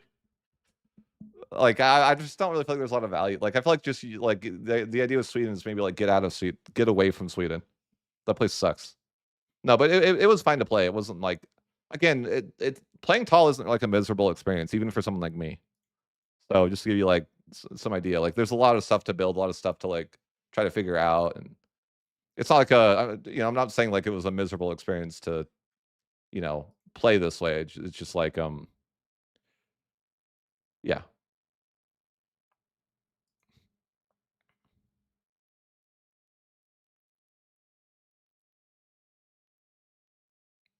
It just feels like there's like I don't know what I'm doing with the area, and it's like I'm not getting a lot of value, but it is what it is, right? We're just gonna use like this little image here, I guess. Yeah, it's, but I wouldn't say that Sweden's bad. It's more of just like I don't know what I'm like. It's a nation that's really outside my comfort zone. Like it doesn't play like a conquest nation, and it's a little awkward for me to play. I don't really know what I'm doing with like it's like forcing me to use economy, like play like really economy focused, and I'm not really an economy focused player, so I don't really know what I'm doing in some sense, right? So that's kind of how that felt. Just kind of like I don't really know what I'm doing, and I'm trying to like figure out how to generate value, and it's not so simple.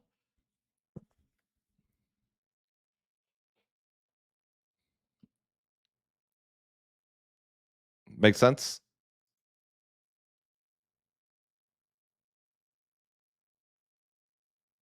I'm just saying a lot of the campaign felt that way. And it's kind of the sense just like I don't know. And I know I'm learning a lot about this is definitely a learning experience, the campaign, because more than normal, because it's like a lot of times if I just play like in Germany or something, right? It's pretty straightforward. Like I can conquer and there's value there. And it's really like, I don't know, more obvious what to do. I just don't there's people in Mexico. Sorry, I can like move this up. Is that better? Well, I need to show this part of the map, so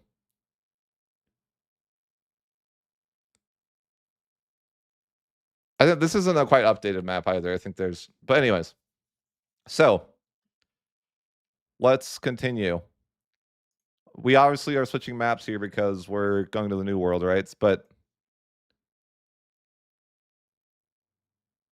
it just feels really awkward to know what it's one of those experiences where I just like, I think I played bad and didn't know what to do.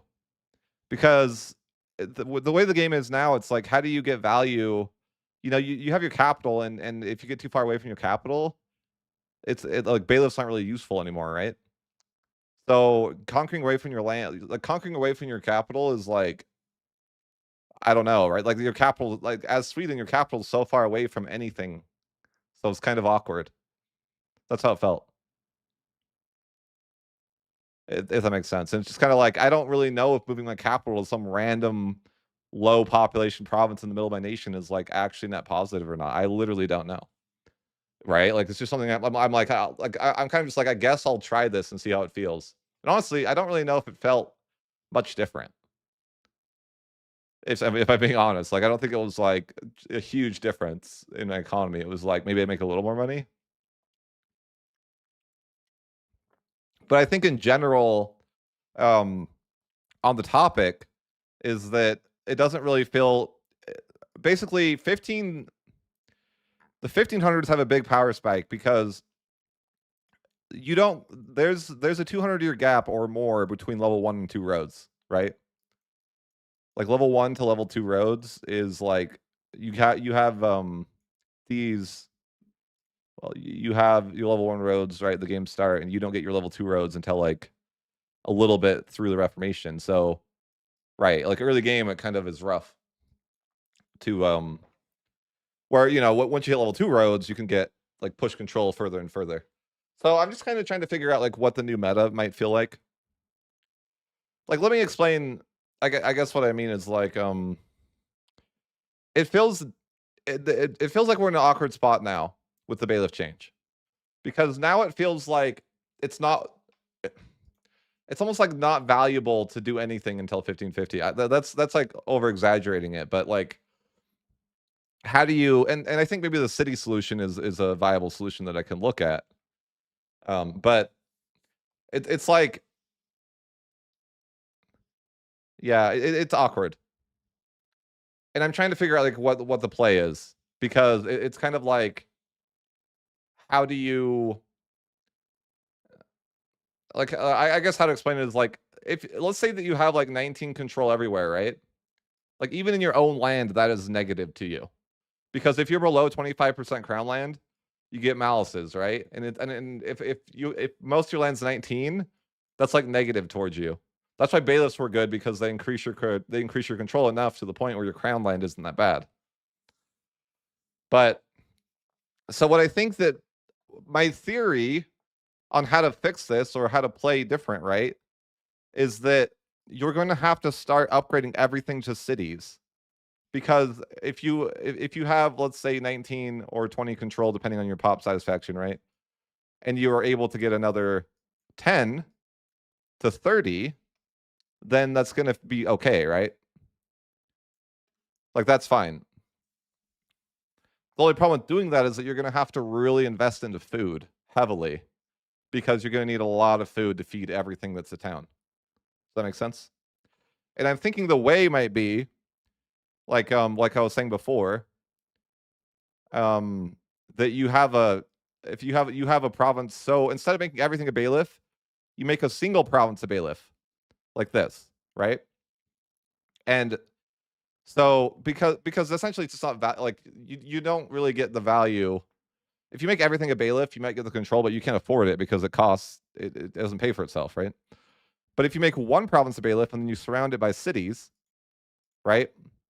So you're gonna get basically you know, probably like 30, 33 control everywhere if you do something like that. And that's still valuable, I think. So that's kind of like what my next theory is of like what you might want to do is like you want to like really invest heavily into food so that you can turn more stuff into cities and have and basically instead of building bailiffs, you're going to build cities. which are a bit more expensive, but you're gonna get that. In theory, you can get to the same places you could before. Does that make sense? So again, it's just kind of something I need to like experiment more with. But the idea is that Bailiffs have local proximity, so they actually count as a proximity source. It's just such a tiny source. But if you build roads to each province outside of it, you'll still get like a little control.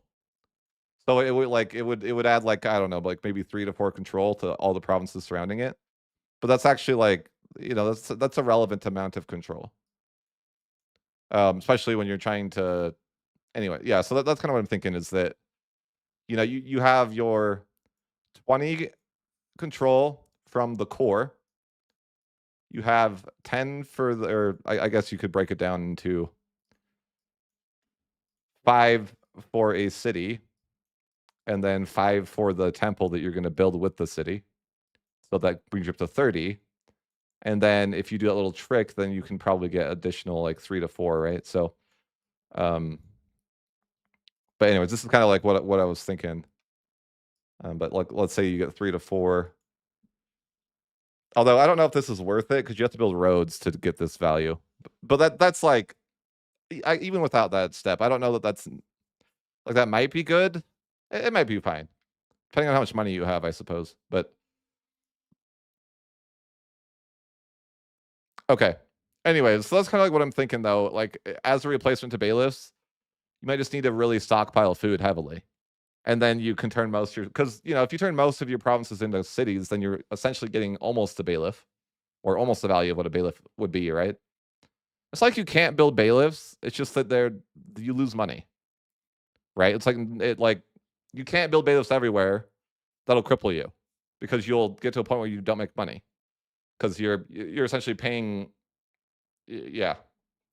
So that's what happened to me in a couple of things, but temple's the only one. Yeah, there's bridges that increase proximity, but temple is just flat control, and it's the only building that currently does that. There used to be a rural temple you could build, but they took that away. You could build like it was like a +5 control in a rural settlement.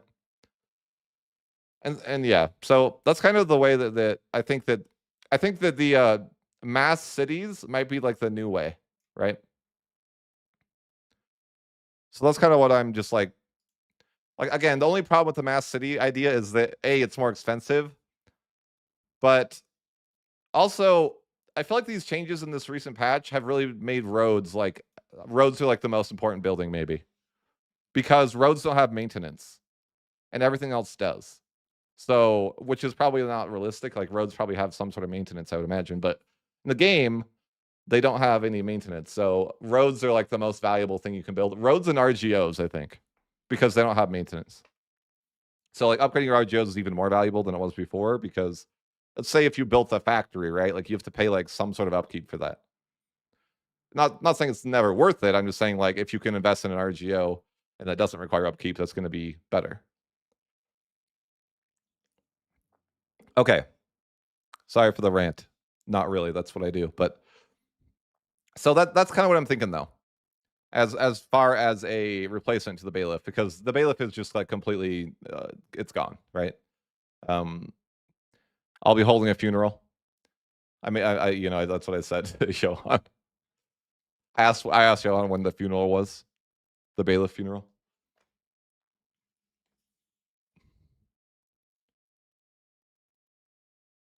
So yeah, that's kind of where we're at with that though.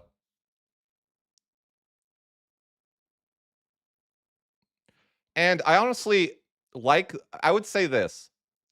I prefer bailiffs to be useless than bailiffs to be overpowered. So I do prefer this, but I think that, optimal, like I would like bailiffs to have a little bit more of a place, but I would prefer this way than the old way. I don't really like the idea because before it was like, oh, you build bailiffs on every single province that you own, and that's kind of tedious, honestly. It's like when in EU4 when you build government buildings, it's like that is literally tedious to build, because that's what you had to do. And beforehand, you had to delete every city. So like every time there was a city, you delete it because you can't build a bailiff in a city, right?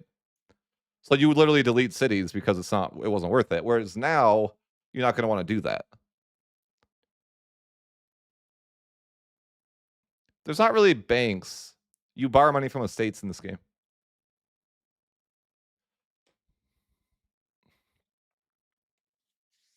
But anyways, I'll have to test the bailiff idea. Like use a bailiff and then surround it and then build roads. It might not be worth doing that, but it might be worth it because you're only getting like a little bit of control, and it could be worth it though. There's like Poundlock Canal that does a little bit, and then there's bridges you can build, but those are all specific to terrain. So, but anyways, I'll have to play around with like maybe I'll play like a Castile game where it was hard with Sweden to really test out a bunch of stuff, because I don't have a lot of money to like. If I was Castile, for example, I could play around with the control a lot more, but as Sweden, you don't really make that much money.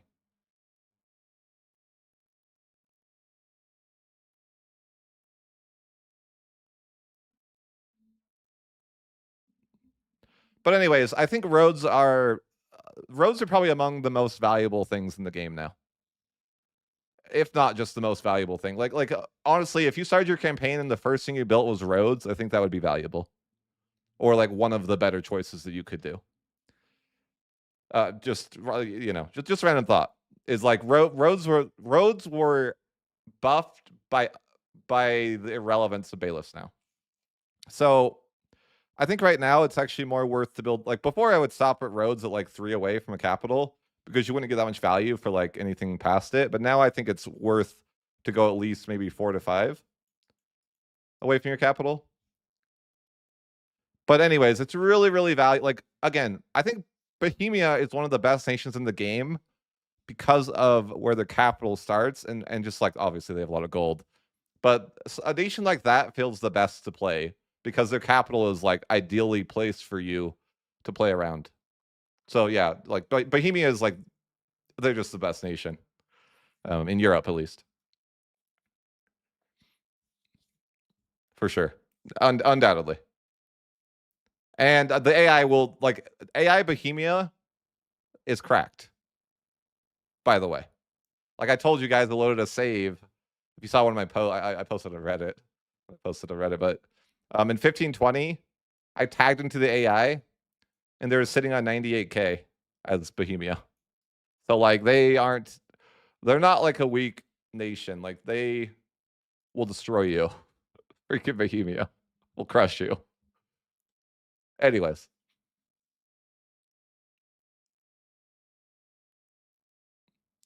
So anyways, I think that the changes are good.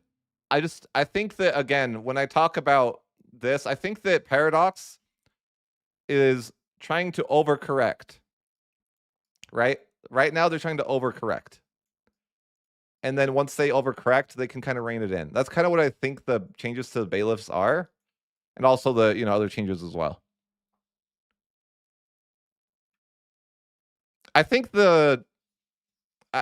honestly, I think the Mamluks are like the new Ottomans. I feel like I haven't played them, but I feel like they're in every game that I played, they're like they are the new Ottomans. Like they're really, really strong. In fact, in that 1520 save, they had the #1 standing army in the game. So in 1520, they had like 150,000 troops. And I was chilling with Prussia with like maybe 10,000 or something, to give you some context. Like I wasn't that big with Prussia. They had 150,000. AI Timurids is just RNG because half the time the Black Death kills the guy and there is no Timurids. So it's not like consistently going to happen.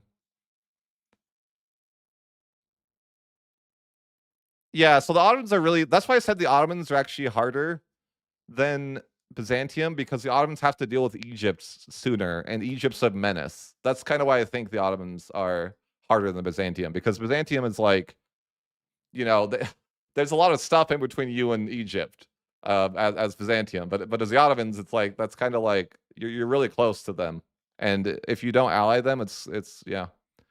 But yeah, AI Ottomans gets cooked by Egypt for sure. It's just like, how do you beat Egypt? He's like, they've got so many guys. I like as a player, I was struggling to do it. because they had so many guys. Anyways, I don't know. We got distracted though, guys. Let's get back to the you know, the run. So we it's now 1515, and we are not the first ones to arrive in the New World. So we start colonizing around here because that's just like what we can reach, and you have to explore like one region at a time, right? So, oh, I 100% have ADHD, 100%. Like, yeah, no doubt.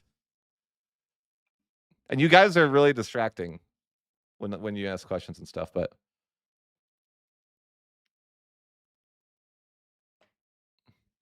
yeah, Bohemia has a lot of gold. But yeah, I think Bohemia is definitely the strongest nation in Europe. But I haven't played France yet, so I don't know how they feel. But I have played Spain, and I have played Spain is really strong, but they're not quite as strong as Bohemia. And you know, England's kind of strong too, but again, just Bohemia is in a really good spot, and they're honestly Bohemia's capital just feels like it's in the best spot possible. It just feels so good. As Bohemia, I turn everything into cities. Every single province is a city when I play Bohemia. And then I build roads to everything. So like literally the whole nation is that. And basically like everyone else, like, you know, food is in the market. So it's like I don't really need to provide food. The other people in Germany can provide food for me. So that's why Bohemia is so strong. Anyways. So we arrive here and we notice that like England's already here, like colonizing a bit, right? Like he's like already like by the time I get here, like England's already here. But whatever, right? It's just awkward. We're just gonna colonize right next to England though. Okay. And that's fine. And then the whole like there's a treaty. I forget like the Treaty of Tortillas or something, whatever it's called, right? And I just like violate the treaty. Because I'm like, well, if you don't violate it, you can't colonize here. But I'm just like, I don't care. I'm just gonna violate the treaty and colonize, right? Like F that guy. But it's kind of like I can't, since I'm coming from Sweden, it's like this is the first place I could get to. I didn't intentionally do that in any way, right? Anyways, so it's like this is just the first place that I could reach. And we start colonizing a bunch here. And we can colonize quite a bit at once. I think we're making like, we've by the time it's it's 1515. My economy is doing pretty well. I probably make like, I don't know. When I say pretty well, it's actually terrible compared to other nations, but let's just say make like, I don't know, 100 to 200 a month in like surplus money. And I end up spending like 150 a month on colonization. And I can colonize like 7 areas at once or something like that. But I can't really outpace. It's really awkward because England's already here, right? So me and England are playing this like game where and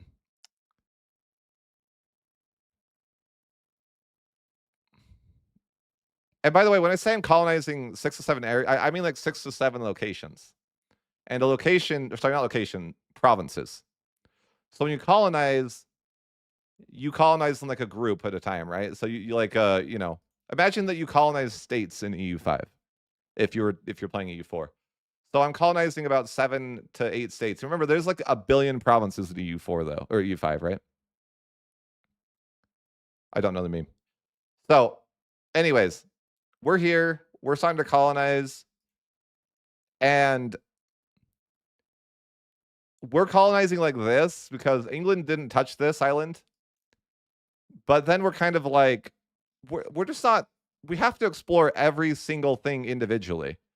So we're here, but we don't have anything explored. Like we don't even see this. But this would be like, this is an explorer. This is an explorer. This is an explorer. Like it's not like you can like in EU4 you can just explore the coast and it's fast. Not like in this game. Like this game you have to like pay a lot of money.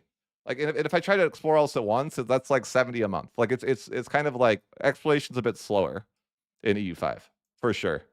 So it's like I can't even really see that much else. And also it's like let me say for example, it's like like I can't see anything past this black line either, right? So like I might be able to see the coast, but I can't like see inland either. So my vision's pretty limited on what I can actually see or do. I can see all this, and I colonize this, and then I colonize like the coast up here, right? Like that direction. So that's kind of like what's going on here. And right. So one second, guys, let me check something.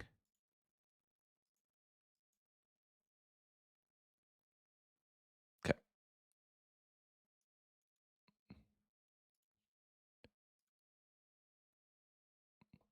Yeah, you can see that. Well, when you explore, so how it works is like first you explore like an area of the sea, right? So you explore an area of the sea, and then you can explore, and then you see like outlines of the coast after you explored the ocean, and then you have to go to each like individual tile from there to explore. And I'm literally drawing arrows. Like this isn't like an exaggeration. This is like how many different explorers you need or guys you need to send, right? So it's like a ton of different areas that you have to explore. And the Caribbean would be like its own thing too, right? And stuff like that. So again, we don't see anything down here at all, right? Like yet, like so we're just kind of going with what we can go with, and we kind of get to the point where like England has like all of this. Let me draw it better.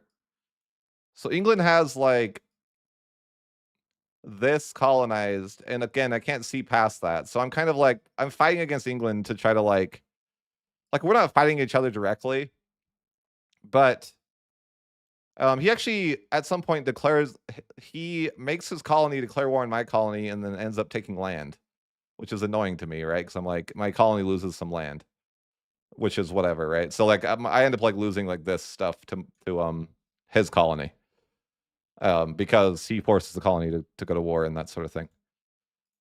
So I'm kind of like to the point where I'm like, okay, this is cooked, right? Like I can't. This is all Great Britain, and this colony is probably cooked because like I even tried giving them money, but like, what am I gonna do? I'm not that strong. I don't really feel like I can actually invade England right now. So I just like go and I'm like, okay, I'm just gonna leave, or kind of like I'm just gonna go this way, right? Like, sorry, that's bad arrow, but I'm just gonna leave and like colonize Florida or something. But I don't actually know what's going on in Florida because I can't see Florida. So I'm just like, okay, so I start colonizing or exploring down here, right? And kind of looking around. And I do notice like England's like also here randomly, right? Like he's over there. So I'm just kind of like, okay, let's start colonizing like this area then. Because and the AI colonizes fast too. Like, like I might be able to colonize a bunch of regions at once, but so can they. But weirdly in this campaign is that Spain doesn't really colonize, or Portugal. And I don't know why. Because they did in my other campaign. I think it's because, well, the way it works, here's my theory of why that happens. So basically, like, just a little bit of this is colonized, and they're starting to colonize Canada. Like, I have this little island here, and like one more piece of land here, but they've got Canada basically, right? Let's not sugarcoat it. I didn't make it, so we just leave. But we kind of start colonizing here. Then we make a colony here, right? And I actually I responded to a YouTube comment at one point, and someone asked if I would play a colonial nation. So I'm like, okay, maybe I'll at some point do a colonial nation. And there's like some super glitch with Sweden later on, or Scandinavia, that like completely cooks my government. I don't know why, but like something weird happens, and like 15 laws change at once. Like it's the most bizarre thing ever. And I'm gonna actually send that save to Paradox and have them look at it because I don't know. that shouldn't happen, right? Very weird. But yeah, I don't even know what was going on, but no, it was just like one day, like I don't know, like one day the month ticked and all my laws got changed. And it was like really scuffed because all the laws got changed into things I didn't want them to be. Like, I spent a long time like doing a lot of parliaments and passing the laws in a certain way. And they changed all my laws to like it's like the AI took over and it didn't cost me anything. Like normally it would cost me like 1,500 stability or something to do that. So it's like an impossibility. What happened? I don't even know. It like got rid of all my government reforms and then like changed all my laws. It was very weird, but I'm gonna submit it as a and give them the save just so they can look at it because it's not obviously not supposed to happen. But anyways, but again, part of my unions are like not worth right now. Oh, I got distracted earlier, but the one thing you can do with unions is if you decentralize, right? That's like I think the meta would be you want to find a union that you don't care about, like you don't really you don't want that land or anything, and then if you decentralize, you can get 10 cabinet efficiency. That's like why you would want a union, because kind of if your cabinet's more efficient, obviously there's value there. But that was something I meant to say earlier, but I got distracted. Okay, so we start colonizing a bunch here, right? And we're all feeding it to one subject. So when you complete a colony, just personal unions in general. But when you're completing a colony, every time one colony completes, you can either keep it yourself or you can give it away. But if you give it away, if it's in the same region, it's kind of like EU4 where it's like if you've already given like a group away to some colony here, it'll keep there's another option to either give away to the same colony, so give to the same or a new one, right? So I don't know why you'd like I don't know why you'd want to do that. I always just give it to the same person and not a new person, but there's also an option to play as. Okay? So I was under the impression that I could give away a bunch of the land and then later on I could play as them, right? So I built up this colony pretty big, right? Like just kind of imagine something like this. And I wanted to, at some point play them and see how that felt. So when I tried to do that, it didn't let me play this colony. It made a new colony, right? So I was like, oh, that's unfortunate. I didn't realize that's how it was going to work. So that kind of became scuffed, right? Because now I'm like, okay, I can't do that. So I end up just like reloading the save a bit, right? And then because we're gonna have to do it differently, we're gonna have to come up with a new plan because that just clearly didn't work. So we're like, okay, we're gonna have to become the colony immediately. We can't, there isn't another way to do it.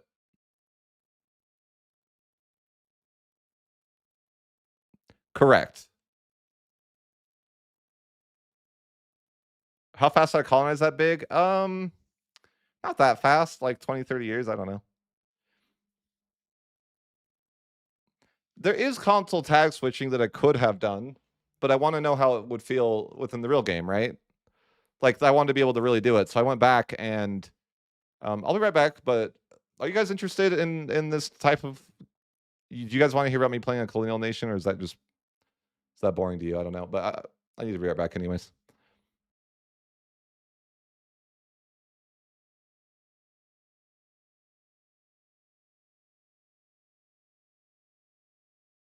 I haven't played like honestly I'm still playing it and trying to figure it all out, but I'll be right back. The colony is very different, but I'll be right back.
Okay.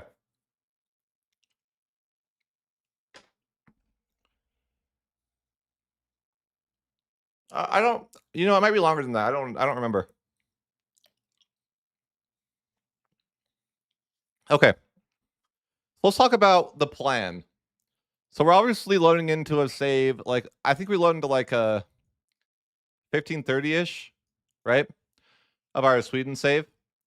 And I'm kind of just like, okay, how are we going to set ourselves up for success? Because there's not really much I can do to like, it's like I don't really know what. It's like I guess my plan is like I'm going to start as many colonies as I can.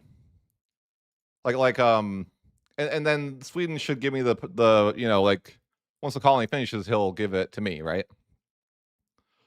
But I have to become that colony the first time it's available, right? Or like, and that's fine.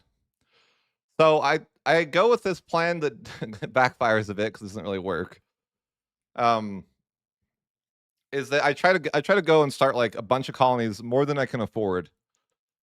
That to the point where I'm losing like I don't know 70 a month, right? But like during Parliament, I don't lose money. So like every 5 years I'm fine because I raise taxes during Parliament. But um, anyways, the first colony finishes, and let's just say um like here, right? So the first group of like let's say the first state finishes, and then that becomes your colony, right? So and I'm hoping that the rest of the colonies will kind of like finish up. But what happens is that the AI is not an idiot, and they realize they can't afford to have that many colonies, and they cancel most of the colonies I started. So it doesn't really work what I'm trying to do, right? But anyways, I get a little bit more. Like let's just say I get like maybe something like this, but like I really don't. And then like the AI kind of like doesn't colonize for a bit, right? It doesn't finish the other colonies because it is losing money. Sweden's losing money, right? So they're like not going to colonize anymore for a little bit. But I mean there's still some colonies they're doing, but they canceled a lot of them, like and that's fine. Um, that's fair, right? Like whatever. I didn't really know how this was all going to work because I've never done this before. So, anyways, we start as unfortunately I don't like this. And maybe you can, but I don't know how. Is that you get like a random name, and I thought it'd be cool if I could like name it, but maybe you can. I just don't know how. But anyways, just like a random weird name that my nation is now, right? And I'm a subject nation. Um, I don't know about that one, Richard. And they're not canceled. Let me be clear. The colonies are not canceled. They're just paused. So you have a slider, right? Like a this, and if you're not paying for them, it just doesn't get more people. So the colonies aren't just like gone. They're just not going to progress for a while because of that, right?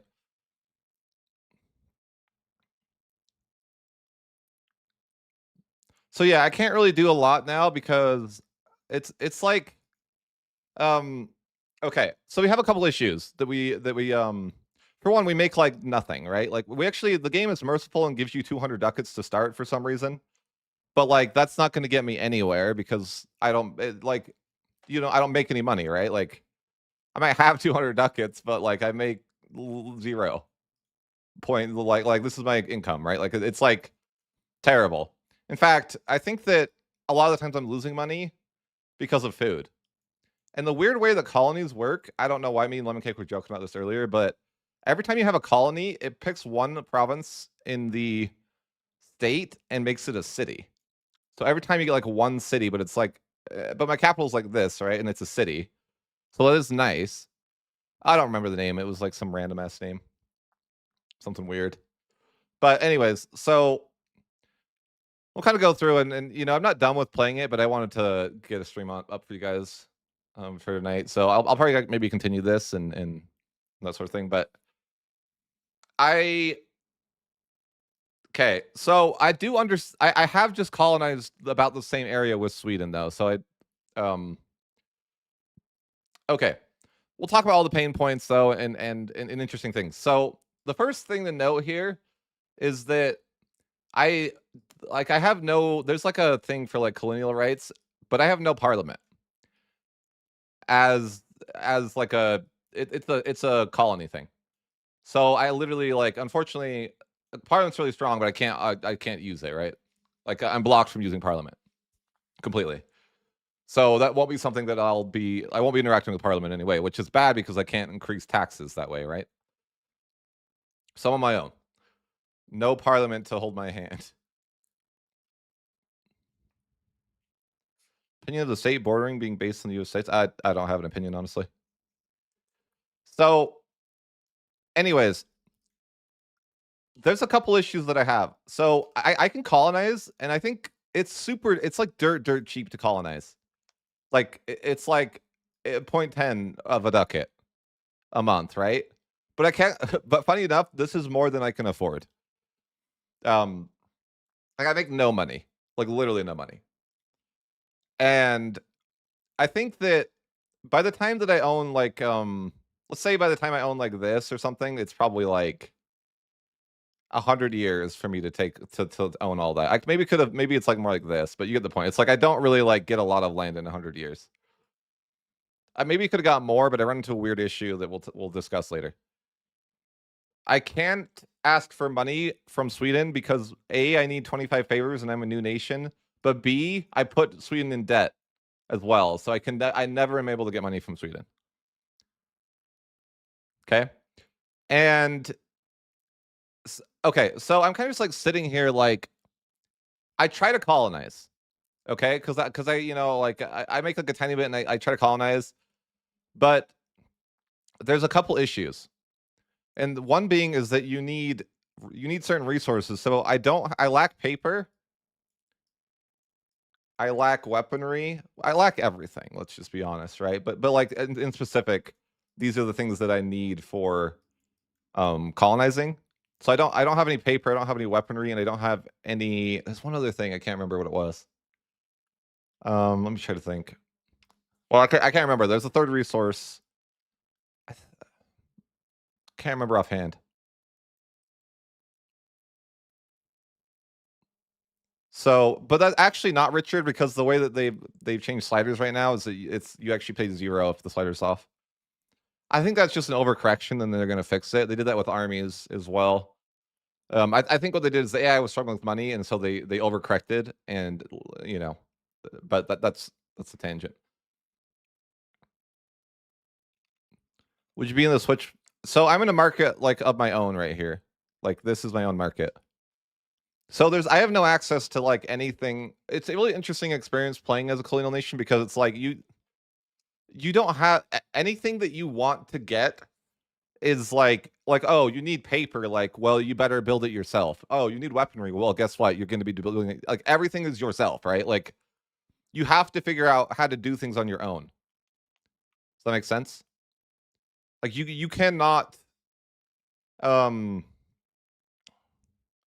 anyways, I'm just like struggling to do this because I make such little money, and I'm actually like, but there is a couple colonies that are still like trickling in because it seems like he's like Sweden hasn't turned off, he's turned it down.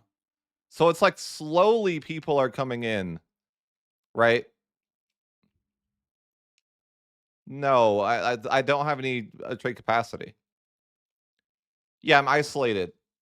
I'm it's just me, and it starts off pretty slow, right? So I'm in a situation where I don't make much money and I can't colonize because I don't have the right resources to do it. Also, there's like a third thing. There's a third problem, and it's that like I don't really have enough people to colonize because like I don't. There's not like you know what I mean. Like what am I gonna? I'm gonna colonize. You know, like I need people to colonize, and I don't really have that many people. Like what am I gonna do? Send the slaves over and make a new colony with them? Like maybe, but I just can't, right? So I'm in a situation where I'm kind of just waiting for Sweden's to help me out here, but that doesn't take too long, and it's fine. We're kind of just like chilling. We're just like, okay, so we start getting like a couple more colonies, right? But we're still making like next to nothing. But eventually, and when I'm talking eventually, I mean like it takes a while, but eventually we start getting a couple more colonies like over here, maybe over here, right? And luckily our capital is a town or a city. I forget the difference. What the level 2 one? I think is it city or city rank 3? Maybe it's I get them confused, but whatever the rank 2 is, your capital starts with that, and then every time that you colonize an area, you get another town or city, whichever is the tier 2. And why that's relevant is because you have to have a level 2. Is it town? So you have to have a town to build factories, right? And so yeah, that's fine. And luckily we have a lot of slaves. So we can put them, so when we build things, we have available slaves to work our different buildings pretty fast. A lot of the times. So that's at least throughout this time, I would say that roughly like 50% of my population is slaves. Okay. That's what it seems like. Roughly speaking. So we're finally able to, it's not easy, but over like 30 or so years, or I don't know, I don't really remember how long, but not, I mean, it didn't feel like a long time, but I think it was type of thing. Is that eventually we were able to get the resources, and we're also, we're researching, right? And what's unfortunate, and hindsight is obviously always 2020, but I haven't embraced institutions when I become a colony, right? Like in 1530. But if I would have waited to embrace institutions before doing this, it would have been pretty valuable because I unfortunately like don't get the institutions for a while. They don't spread to me very fast. In fact, the way that they spread to me is through this colony. So eventually we border over here to them, and that's how we get the institution. Okay. I didn't get to pick. I don't remember. Like it was just some random ass name. Like that's what like maybe I couldn't figure out how to do that. It just gives you a name. Like I could look in the game, but I'd have to like look it up and figure it out. But okay. So we're researching a lot and we're trying to focus our research on colonization. Right? And we come to this actually like, really good research where we can like use a cabinet action to like assist with the colony building. Essentially what it does is it like when you make a colony, you have to pick an area that they migrate from. And this allows you to pick an additional area to help migrate too. But anyways, I find out that you can like stack this. So I start using all my cabinets to like I have 4 at this point to like all like they're all gonna like colonize, like assist with colonizing, right? So it makes it like much faster. And also it's pretty fast because there's no distance. Like you know what I mean? Like I don't like when you colonize from the New World, or sorry, when you colonize from Europe, it's pretty slow. But in contrast, it's much faster to colonize as, you know. I mean, once we had the resources for it. Again, the biggest problem is that we either don't have enough people because it says that you need 1,000 non-slaves to do it. I actually said earlier that like they have to be your religion and your culture. Okay, does that make sense? Why are you taking notes? What do you mean? So they have to be your religion and your culture to be eligible to like colonize, if that makes sense. So a lot of times I'll run into an error. So I'll run into either 2 issues. A is that I don't have enough people that are the correct religion slash culture to colonize. And it'll give me an error that like you have to have at least 1,000 people for it to even grab people. So you have to have at least 1,000 and then it can grab some surplus, right? So anyways, also a side note, I didn't mention this earlier, but there was an event to go Lutheran for Sweden. So we're Lutheran. Not that it is hugely important, but just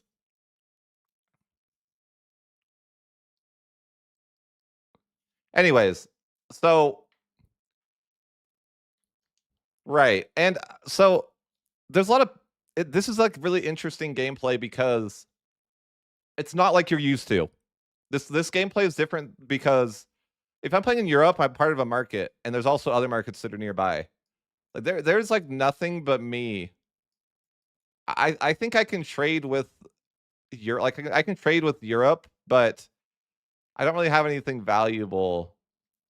I don't, and you need trade capacity, right? And I don't have any trade capacity in the old world. Okay, so I don't have the ability to like make trades with the old world because I don't have any trade capacity in the old world. So it's a weird scenario because it's kind of like every time you build something, you know, you got to make sure that you have the right production method because you might be able to build a paper factory, but do you have the materials that they need to make the paper? Like these are the type of questions that you normally wouldn't have to think about, but in this scenario you kind of are because it's just you. And that's, you know, that can be tough. And also, a lot of factories are not going to work with slaves because they don't slaves can't they you need burgers and they have to be promoted to do that, right? So that makes sense. So it's like you run into these weird different issues and different problems that you kind of come into like okay, like a lot of times um anyways, it's not like and control is really bad too because remember it might be 1530 but I have 0 roads. I don't have money. And it's really like I have to save up for like a while to build any even one factory, right? And so it's like kind of a slow process of building up because you're I mean just imagine it's basically like you're just starting a new campaign nearly and you don't have any money and you don't generate much income. Like it would be akin to like playing Ulm at start basically. Like you're literally start as someone who doesn't make any money. And it takes a while to kind of like get there and there's not really anyone to there's literally no one to conquer, right? So it's just like you and you and I guess it's you and the slaves. That's it. That you have, right? And one thing I'll note is that you're a republic. Even though I wasn't a republic before, you're automatically a republic. I don't know why this is the case, but yeah, we're a republic. And the reason that's like relevant is because republics are actually like I think stronger than monarchies. So they just have a couple technologies that are kind of nice. But anyways, so eventually though we're able to start colonizing a bit more. But the thing about colonizing is that you need money to colonize, right? So it's like I might be able to colonize fast, but I can't colonize that much at once. Like maybe like I think maybe like 3 to 4 is the max that I get to. But I run into this other issue um that is problematic and I don't know everything about the game, but like I can't go to war cuz I'm a subject, right? So ideally I was like maybe I'll go to Mexico and I'll like get some gold, right? And that'll be like super valuable and but no, I can't go to war. And I think in EU4 and I don't know if it's like a law because I noticed in a menu that it seems like there's a way that your colonies can go to war and when I was the overlord, I can make them start a war like you can in EU4, but Sweden's not doing that for me, right? They're not. So it's like I can't go to war and I can't like there's just so like I don't have a ton of options in that sense and I'm not sure if it's just not working as intended or if there's a certain law that Sweden has to pass, but I can't declare war on, you know, even on the other colonies that are now surrounding me, right? But I get into the situation where it's like something like and we also get another contender that shows up. This is the Ottomans. And so they've colonized unfortunately like this is the Ottomans now, right? So we're kind of cut off. So we get this scenario where it's like really awkward because we don't like. So let's say that this is what I can colonize, right? And I hit this point where I can't see past this, which means I'd have to explore, right? But I can't explore because I need soldiers to explore. So I have to have 250 soldiers to explore. And that's obviously not ideal, right? So it's like every time I want to do something, I always run into another issue of like, oh, I want to do this thing, but I don't have this like thing, right? So like I don't have what I need. Constantly this happens. Like I need paper, I need books. Like it's very interesting. I just always need things, right? But I need soldiers. And yeah, the Ottomans are here. And so like the Ottomans have like this like there's no I colonize everything here to the point where I could colonize this technically, but it would be slower because I don't have a border here. So I could do that, but I'm like, okay, it seems like more reasonable. And I'm kind of thinking like, okay, is it time to maybe look at independence, right? Like, should I look for independence as a possibility? And I actually try a few times and get cooked. Like you know, like I just reload the save afterwards. Like no, the answer is no. I cannot get independence. Like I don't have any control of my nation, and unfortunately, let's imagine I own all this. Well, my capital's here, and I have no roads, so I have literally like awful control. Like if I raised, I think I'm at like 1.2 million pops at this point. Of course, half of those are slaves, but let's say we're 1.2 million pops, and we can maybe raise like 1,500 levies. That's it, because our control is so bad. And we run into another issue of that we can't move our capital because we don't have the right resources to move our capital.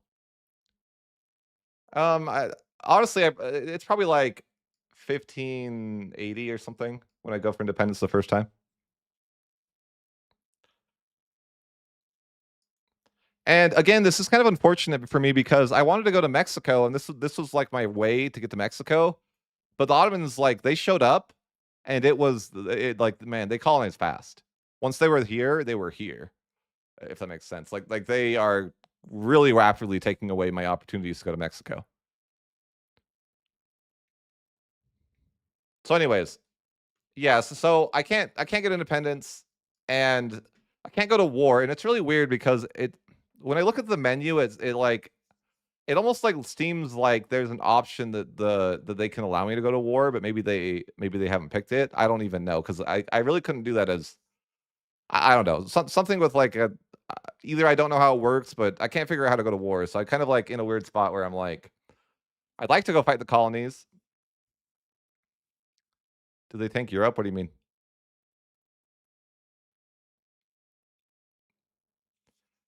Would it not make sense? Well, I can't colonize anywhere else anyways. I just don't know I don't know what I'm doing. By the way, if you like, yes, it might make some sense to do that, but I don't know what I'm doing. Right?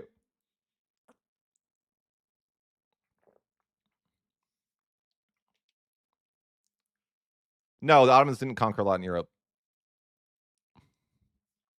Right now, so this patch or like this build is there's a glitch where the AI doesn't declare war unless they have like they don't they basically never declare war unless it's a like historical claim.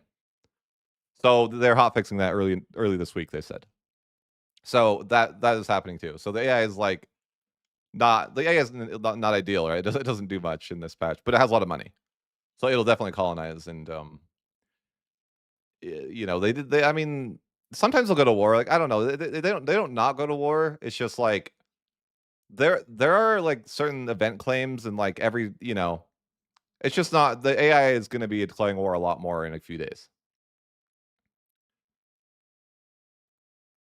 Okay,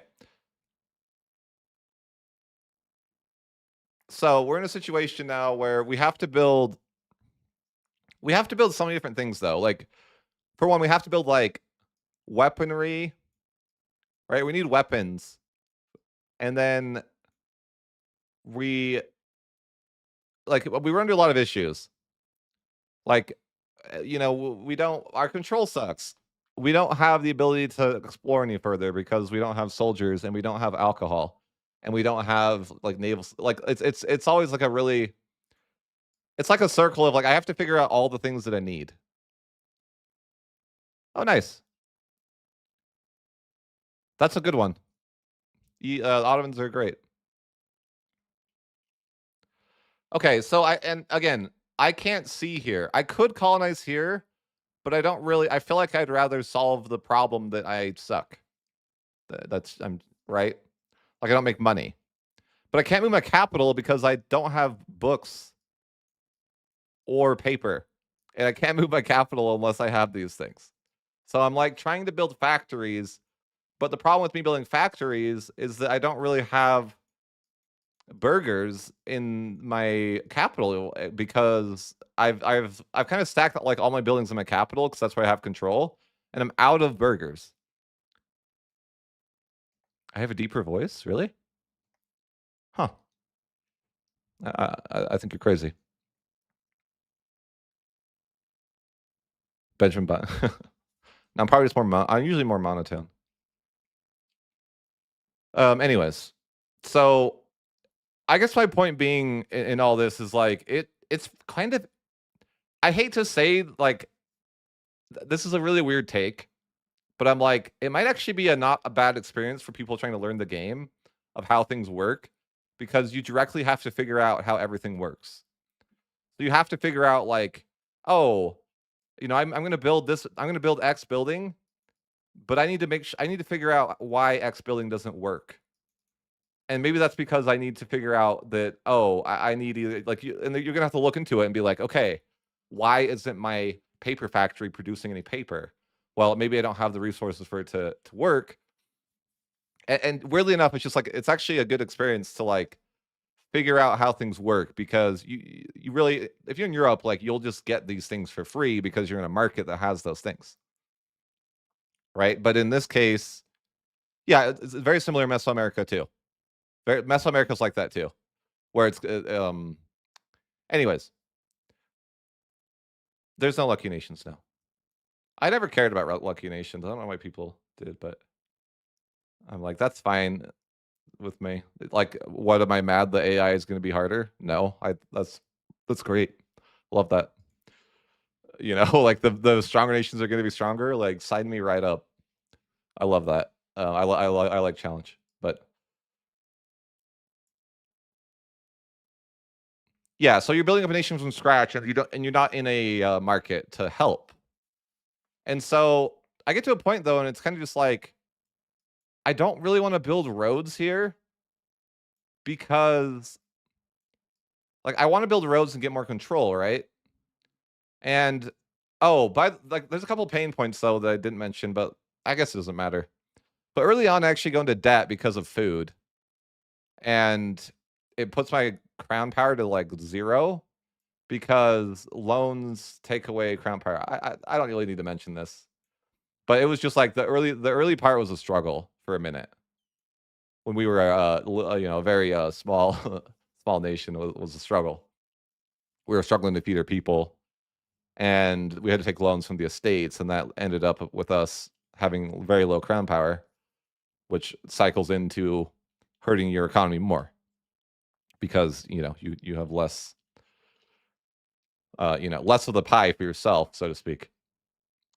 So, anyways, does colonization feel too fast?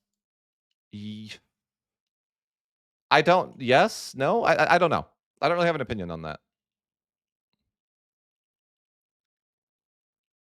So, anyways, Sweden is helping me, by the way. Throughout the time, like Sweden is, unfortunately, they never financially help me, but they are colonizing a little bit. And whenever they do that, I get the provinces. So there's a little bit of value there. So that's good. But yeah, I can't really. And but yeah, so I'm really trying. Also, it's like I think it like like literally like it takes me 50 years to get to an income of like 10 a month. Like we're like, oh, 10 a month, huge. We could like that's like we're happy with that. We're like, ooh, 10 a month. That's awesome. We're actually able to like like every year or so we can build a new building or like a new road or something, right? But finally, and there's also like a glitch, unfortunately, that um I don't really know what's going on. Obviously it's early access build, but some of the land isn't integrated.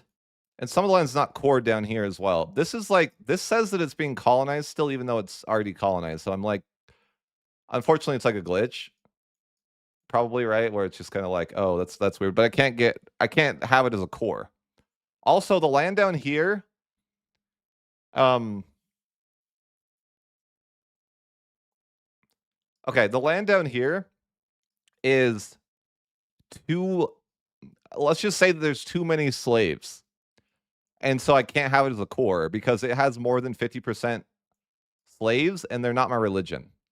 So the reason that's bad is because I didn't read that law earlier, so I can't convert the slaves because skill issue, right? So and it's like I can't convert and I can't call parliament to fix the law. It would cost me like 100 stability because Sweden has decided that I don't have rights. Okay, so it is what it is, right? So I can't convert and I can't use parliament to fix the law. So if I want to fix that law, it costs 100 stability, which I haven't, or decided I wasn't willing to part with at the moment. So I can't convert the slaves, and essentially it's just like it's uncored, or it's integrated but not cored in some areas because there's too many slaves, which is a problem because that lowers my control.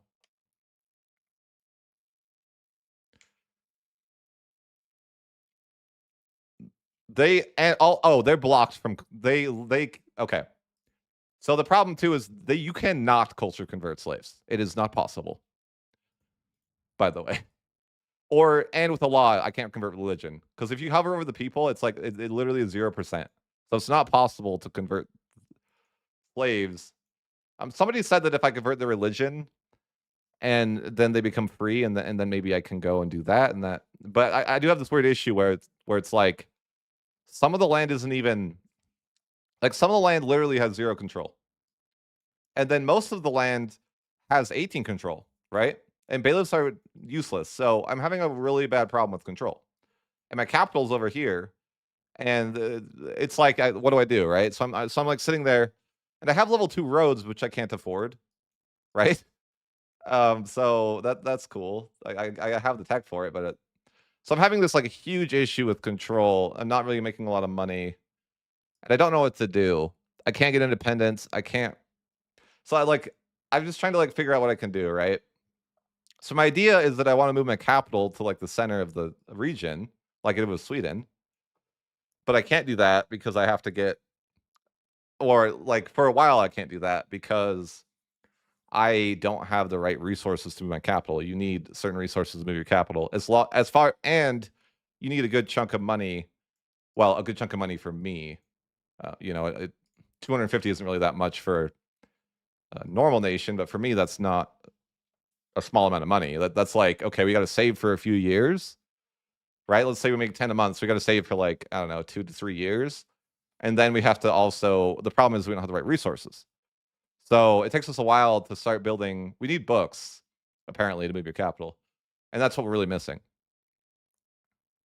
How does road give speed boost for armies? It just does. I think it's like 30% move speed for armies. It's based on the level of road too, right? So you get like paved roads and then like, I don't remember the 4 roads, but the point being is that as the roads get better, the move speed gets better. One's like, I think it's like gravel road, and then it's paved road, and then it's like something, and then railroads. And the roads unlock like this. So it's like 1337, 1537, 1637. So you have like this weird gap at the early part, right? So like it's every 100 years, but the first one is the 200-year gap with roads. Okay. So, but it's already 15. By this point, it's like middle. It's like 1580 or something, or closer to 1600.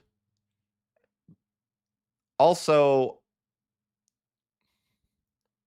there's a couple things though that I obviously glossed over a lot of stuff, but anyways, we're finally able to move our capital, and that's kind of where we are in the campaign right now. So I think it's like 16. I don't know, like 1615 or something like that. And what's really hard is that armories, what generates manpower, are pretty expensive.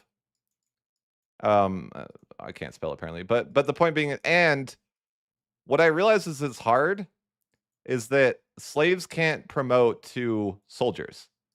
So I have a couple of these buildings, but they're not able to actually fully employ because there's not enough. There's just not enough people like the slaves will not, I can't put the slaves in the army, and there's not enough people otherwise. There's not enough peasants to promote to soldiers. So it is kind of difficult, but I have to try to build, some manpower buildings so I can try to get independence. And yeah, that's kind of where we're at currently in the game. And I started streaming for you guys, so I haven't really got much further, but I did try to get independence again in like 1615, but I definitely failed. Like I was able to create one stack of 800 guys, a single troop, and it's hard because this is like 300 ducats to afford, so it's like really, really expensive to have even one stack of troops.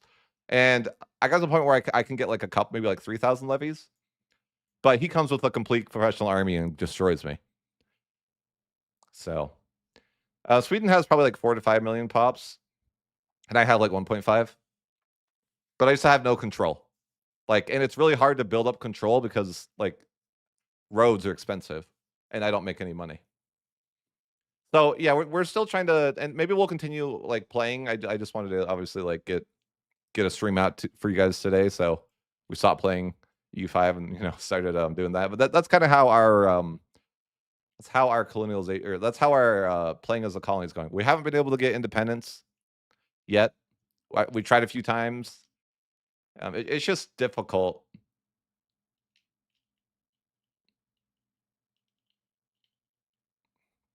So, and again, I think I need to switch my laws so I can convert them, and then maybe they like I need to get rid of the slave. Like my conscience is telling me to get rid of the slaves. Okay, it has nothing to do with that. I need them to work.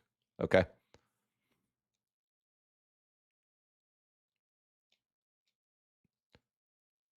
I have a little. I actually make the most of my money is made from trade. I just can't afford. It's very hard too. Remember, like a lot of these provinces have like 1,000 people. Like there's just not enough people to do a lot of stuff.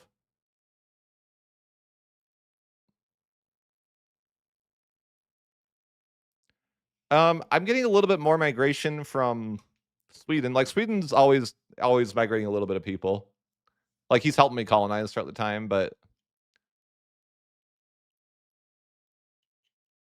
and I'm able to migrate like whenever I set up a colony, right? Like they're usually migrating from some of that, but anyways, that's kind of where we're at.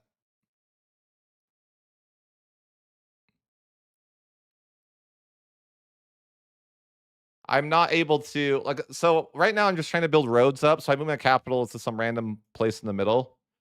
And I'm trying to build roads. I have I have a marketer too. Remember that I can't build. Trade capacity is very weird. So I actually try to build some trade buildings across seas. Right? So I build a bunch of these trade buildings, and they're like giga. I don't know why, but they're like 2 to 4 ducats each. Right? And I'm like, oh, this is great. We're gonna build all these like trade buildings, and we can only build them. We're only in range to build these in like England and France, right? But we can build these provinces in their locations. Like we can build these little trade buildings there. And like I'm like, oh, that'll be valuable. But then it turns out that I actually have to disable the buildings because they cost too much to upkeep. So I have to just disable them. So that's how that goes. We build a bunch of trade centers in like England and France, so we just like disable them all because we can't afford the upkeep. But trade is very weird in the sense that like you can't trade with somebody unless you have trade capacity or something. So it's like I can't like trade with Europe really. Although I guess a little bit I can, but not much. Like I have a tiny bit of trade capacity in Europe, but it's like I think I'm making like 5 or 6 a month from trade and it's because I'm selling iron to them. And yeah, I think absolutism just is around the corner though.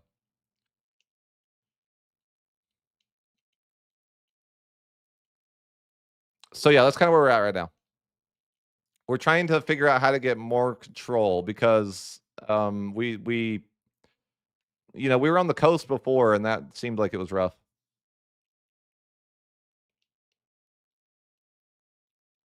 But yeah, we're just kind of going along and trying to figure this all out. Like we're a colonial nation, and again, guys, I don't think it's realistic to expect them to have like colonial gameplay figured out, right? Like as far as like playing as a colonial nation, right? Like I think that's the last thing they should be focusing on.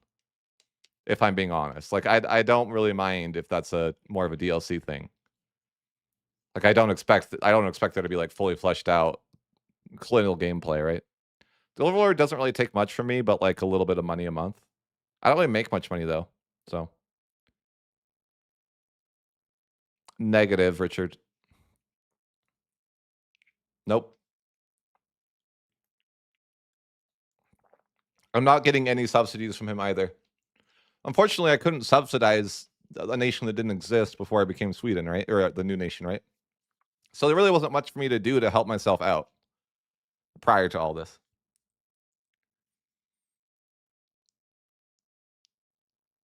Yes, they did. I mean, by the end they colonize. They're colonizing like everything up here. Like it's Giga Canada, you know. Like it's a lot. There's still this little colony from Sweden too that I made earlier. But this is kind of how the map looks. Like it's the Ottomans. I think it's like a little bit more like a little bit more like this or something, right? And then like a little bit. I can't see past this though. No, England didn't declare on me. Remember, the AI is glitched right now. And if they did declare on me, they'd have to fight Sweden, and Sweden's allied to Bohemia. So it's not exactly a free war for them. Bro, yeah, no, that's not Portugal. That's the Ottomans. There is no sign of Castile or Portugal either. It's just England, myself, and the Ottomans. The Ottomans didn't get here until a little bit later, though. They probably arrived in like 1570. So this area was just like uncolonized for a long time. So yeah, and this is uncolonized completely. By the way, like the Caribbean is completely uncolonized. Still, I could colonize the Caribbean, but what I kind of figure out like what's the point of colonizing the Caribbean when I don't even have I don't even have control over the land I have now. So I kind of like stopped colonizing and was like, okay, I need to figure out how to get some value before I can continue to colonize. That's kind of like where I'm at right now in the game. I'm like, okay, I'm taking a break from that, and we got to figure out like how to get our nation a little bit more profitable. Ideally, I did want to go invade Mexico, but I can't. And I think it's weird. It seems like it. I want to say that it's like it's weird that I can't declare war on other colonies.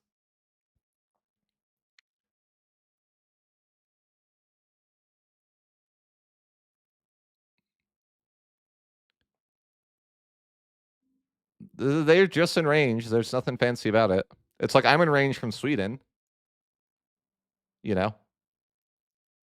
So I mean, it's you definitely like remember you can start technically if you got the institution early, you could probably start getting to the New World like 1440, right? Or like probably like if you somehow got the institution, like the Pope could maybe by 1440, not colonize, but start exploring, and then maybe by like I think like you could probably get there by like 1470 to 80, like if you were giga lucky and had the institution and all that. That would be like best case scenario, but I think like more realistically, you're probably arriving around 1490.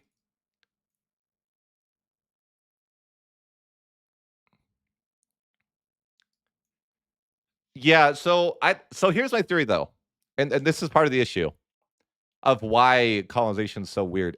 Again, just opinion. So I noticed, if you remember our last campaign, um, sorry, my last campaign, Spain showed up in well I was playing Mayan, right? They're not really that big at all. Like they've conquered all the other Bailiffs, but like sort of. I mean, they haven't fought the Mamluks though, right? Like they have a little bit of. They haven't even conquered Byzantium. Remember, the AI like doesn't declare war in this patch because they're glitched.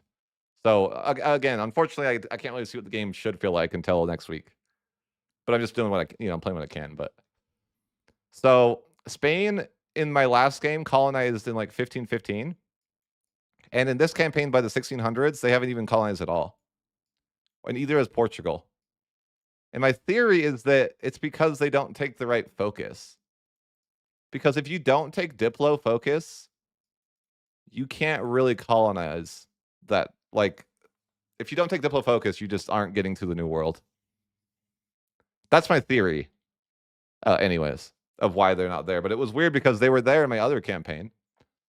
But right, and I think England was there both times. I don't know though. My theory is that they didn't pick Diplo focus, and or maybe you're right. Maybe it's Dead Spiral. I didn't tag into the nation to see what the issue was. I could have looked at them. I didn't. I didn't, and part of the reason I didn't want to look at other nations is because I didn't want to reveal the map to myself.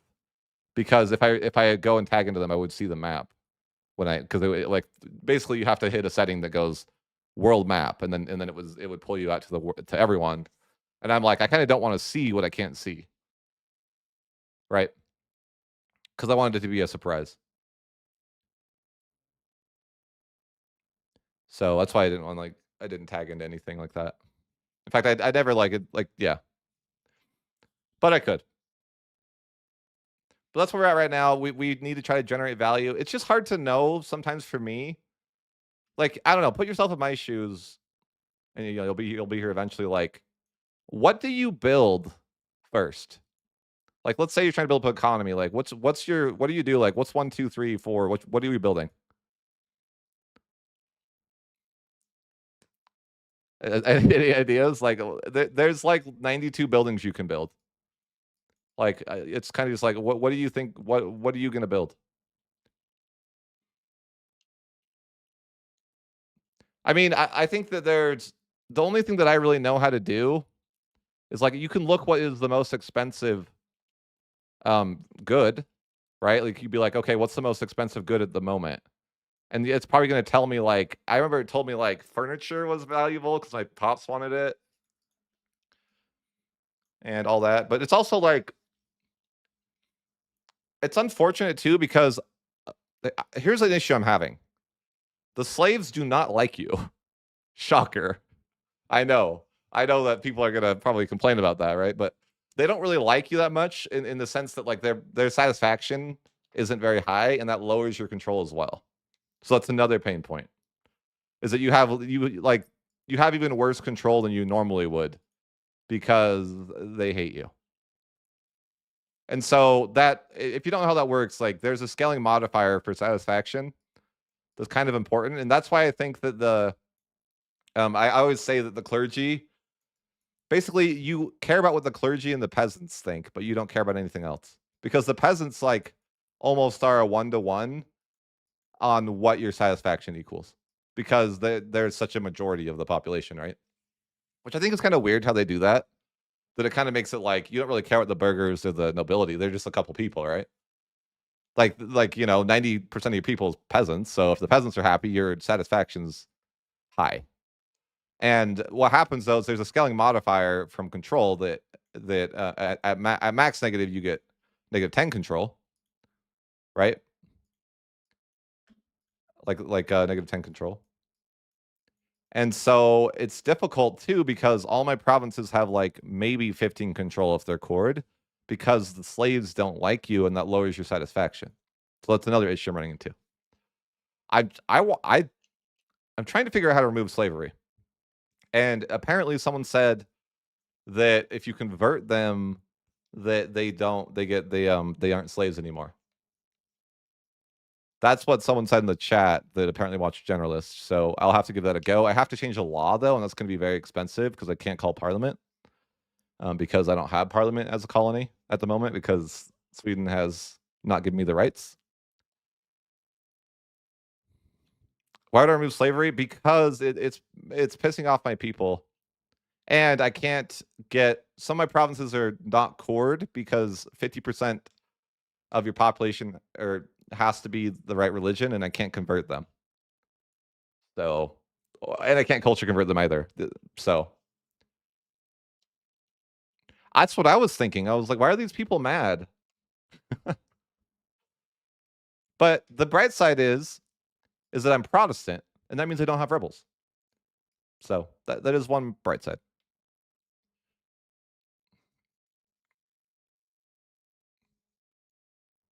Sorry, Lutheran. There is no Protestant. Lutheran. Lutheran is very, very good, I think.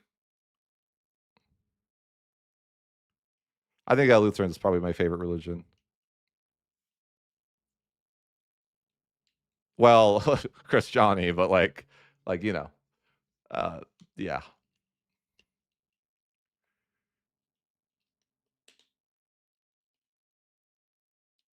A lot of the issue too is that my people want a bunch of things I don't have access to. My people are like the slaves are like, we want, like we want sugar, and we want clothing, and I'm like, are you serious? You think I have the money to build freaking clothing right now? That's what's happening too. Is they want like furniture. It's like, are you kidding me, guys? You know how much money I don't make that I'm not. Do you want me to produce? Like, do you want me to build factories for that? Are you kidding me?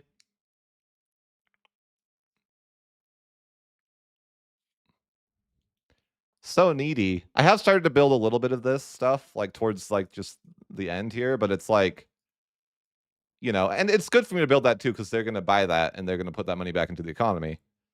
But it's just hard because I can only build these factories in these cities, right?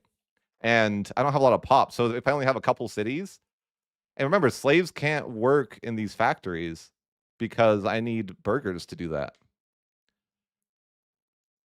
So yeah, a little bit of an interesting run here with the someone did say they wanted me to they wanted to see.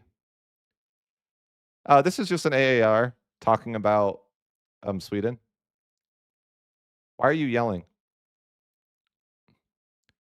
I'm playing as it's just an after action report where I played as a colonial nation. Because someone in the comments said that they wanted to see a colonial nation, so I was like, okay, I will do a colonial nation. I have not been able to get independence yet, and it's been about 100 years since I, was maybe even a little longer than 100 years. But I will say, it's actually a pretty entertaining 100 years. Like I'm not like bored. It doesn't feel bad to play. Is what I'm saying. Like even though I haven't done a single war in 100 years, it's still pretty fun.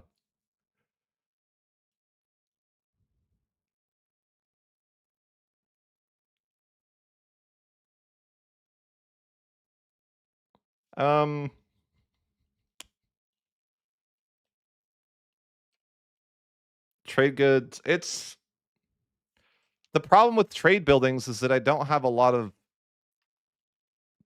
There's just not a lot of people Like, okay, my problem is like I built.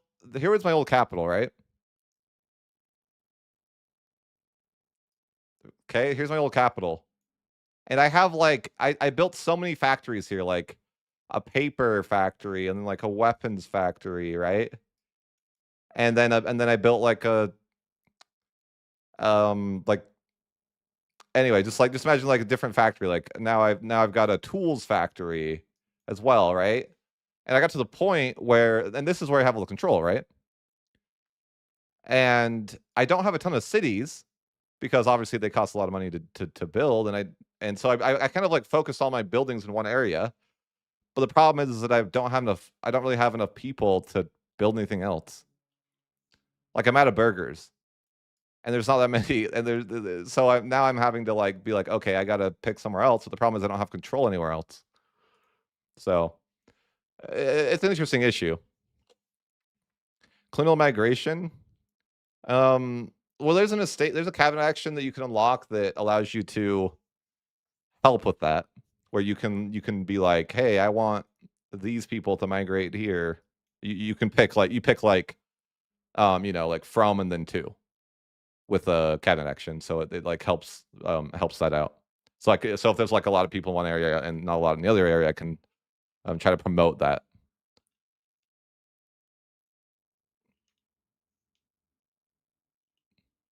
I don't really. Yeah, maybe. I think it's just a lot of like right now. I'm really having a the economy has been nerfed a lot, right? And I'm really just trying to learn how to really work with the new system.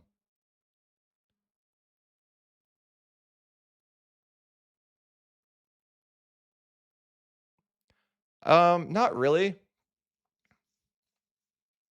Like I think that there's some benefit in the sense that like your people might be happy. Like if they were like, hey, we want alcohol and but if you don't have control in that area, you're not really getting any tax base.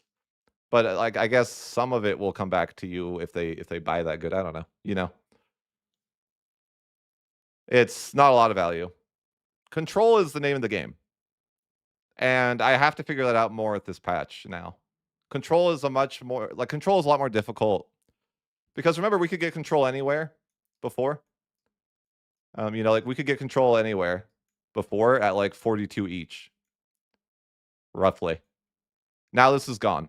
So instead of getting 42, we can get 18 instead.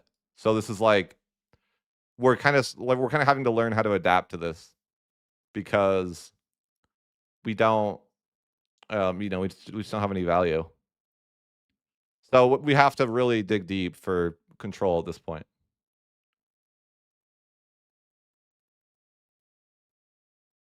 What metros though? Like where? Where are they coming from, Carlos? There's not really like any like I don't really have much of that at all in my nation. Literally half my population is slaves that are mad. That I did I was able like not really, Carlos. I did try to build. Oh, by the way, you do have really good pop growth in these areas though. Like the game gives you like extra pop growth, and I do build I think it's called a settlement in some of these areas that helps with population growth that you can build. So I built a couple of those, but the problem is that they also cost money to maintain. I did use favors. So at one point I used favors to ask Sweden to send some people my way. I was able to do that, but it's not something that I can like spam. But I was able to ask Sweden to have some people migrate for me. I don't even know how many people that was also.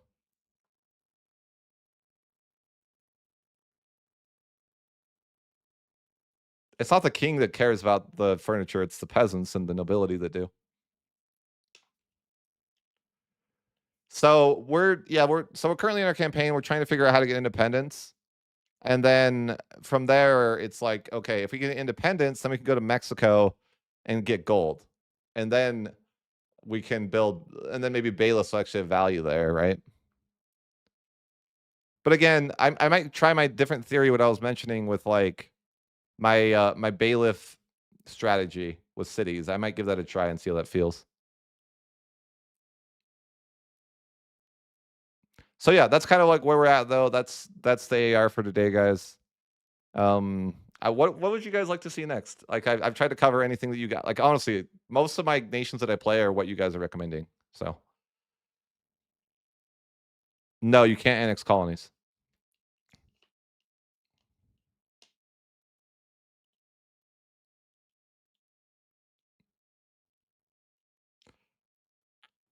Persia? What nation would you like? There is no Persia, right? All right, give me some. Hey, we'll do a poll. How about for our next nation for you guys? Give me a couple of recommendations. So you said Persia, but who? The Timurids aren't actually. Maybe the Timurids do work in this build. I haven't tried them actually, because in the last build the Timurids weren't. So to my understanding, basically the Timurids are. You remember how the horde mechanics were super broken? So the way that the horde mechanics work now, to my understanding, I haven't played them, is that only the Timurids get the broken mechanics, and only for that one ruler's lifetime.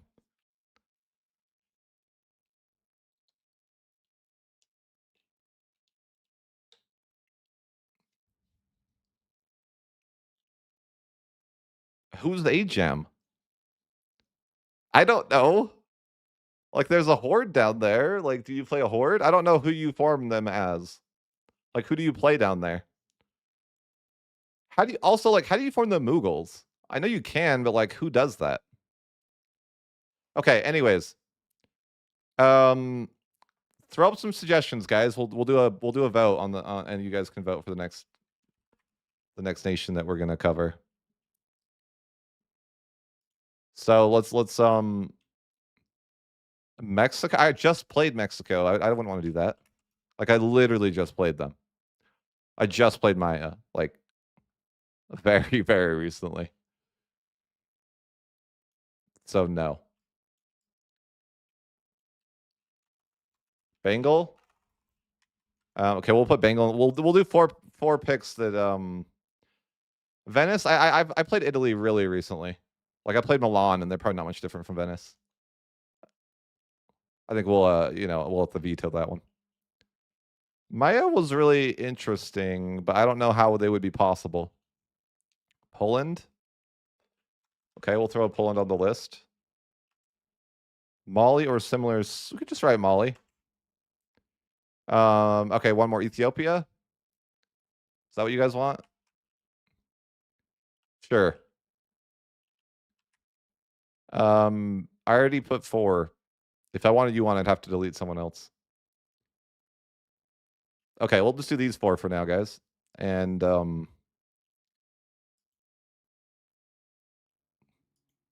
not doing a wheel, it's just a poll, guys.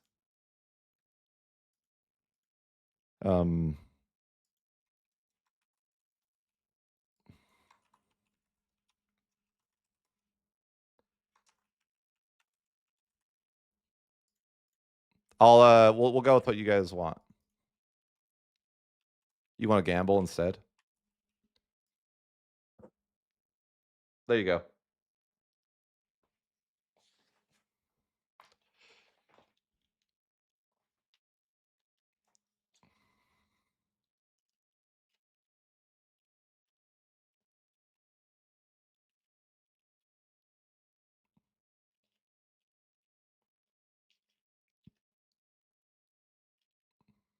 Guys, don't forget to use code Playmaker and support the channel. Okay. If you guys are gonna purchase it anyways, and we know you are. I don't know, Jalen. I genuinely don't know. I've never played in India, so what do you know? What do you want me to say?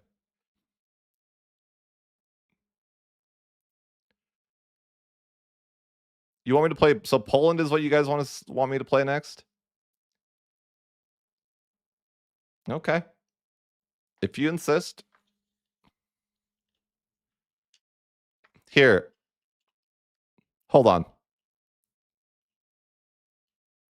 Let me I'll since that guy is being sad.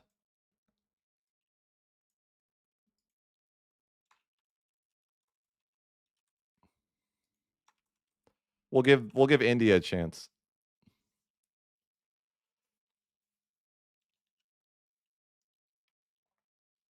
Europe probably is the focus of a Europa game. I'll make it between India because I haven't played India at all.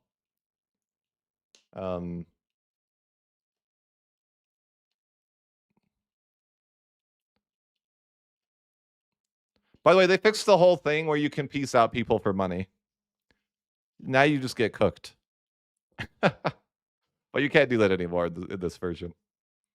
So there's never like there's before you could like if you lost the war it's okay, but no. In this one it's like no. You're gonna suffer if you lose.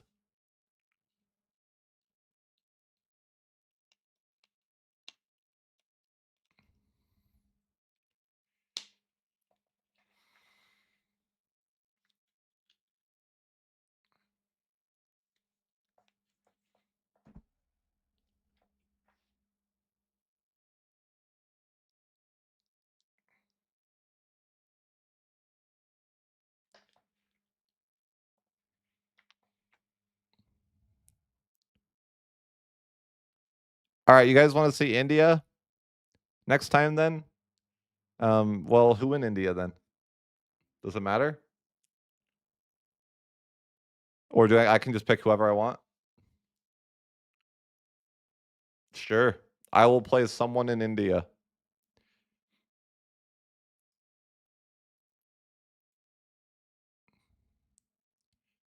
We'll go. I think we'll go with like Bengal. Maybe maybe we'll give Bengal a go.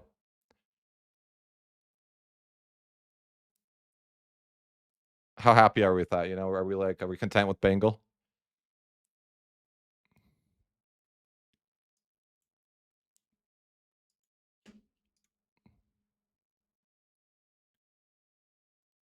We'll play India next. All right, guys. I am gonna call it a night. We're gonna be probably continuing this run a little bit. I'll probably make a video. I'll probably make some videos about these different runs that are more like less ranty and more to the point. But you guys distract me and I'm ADHD, so I get really distracted. But yeah, we'll probably make a video about these different runs, and then we will play someone in India as our next run because that's what you guys want to see. Again, I've really just been playing what you guys have been asking for. I don't really have an opinion. I played a lot of different nations at this point, so actually, I haven't played at all in the east side of the map. If I'm being honest, I played a little bit of Korea, but I got bored because they're so easy. Actually, I was like, yeah, this is unplayable. It's too easy. You're like so rich. That was before they nerfed Bailiffs. I just Bailiff like all of Korea, and I was insanely rich. But all right, guys, take it easy. Have a nice night. That was Sweden, of course, based off your request. One of you requested it, I believe. Anyways, have a nice night.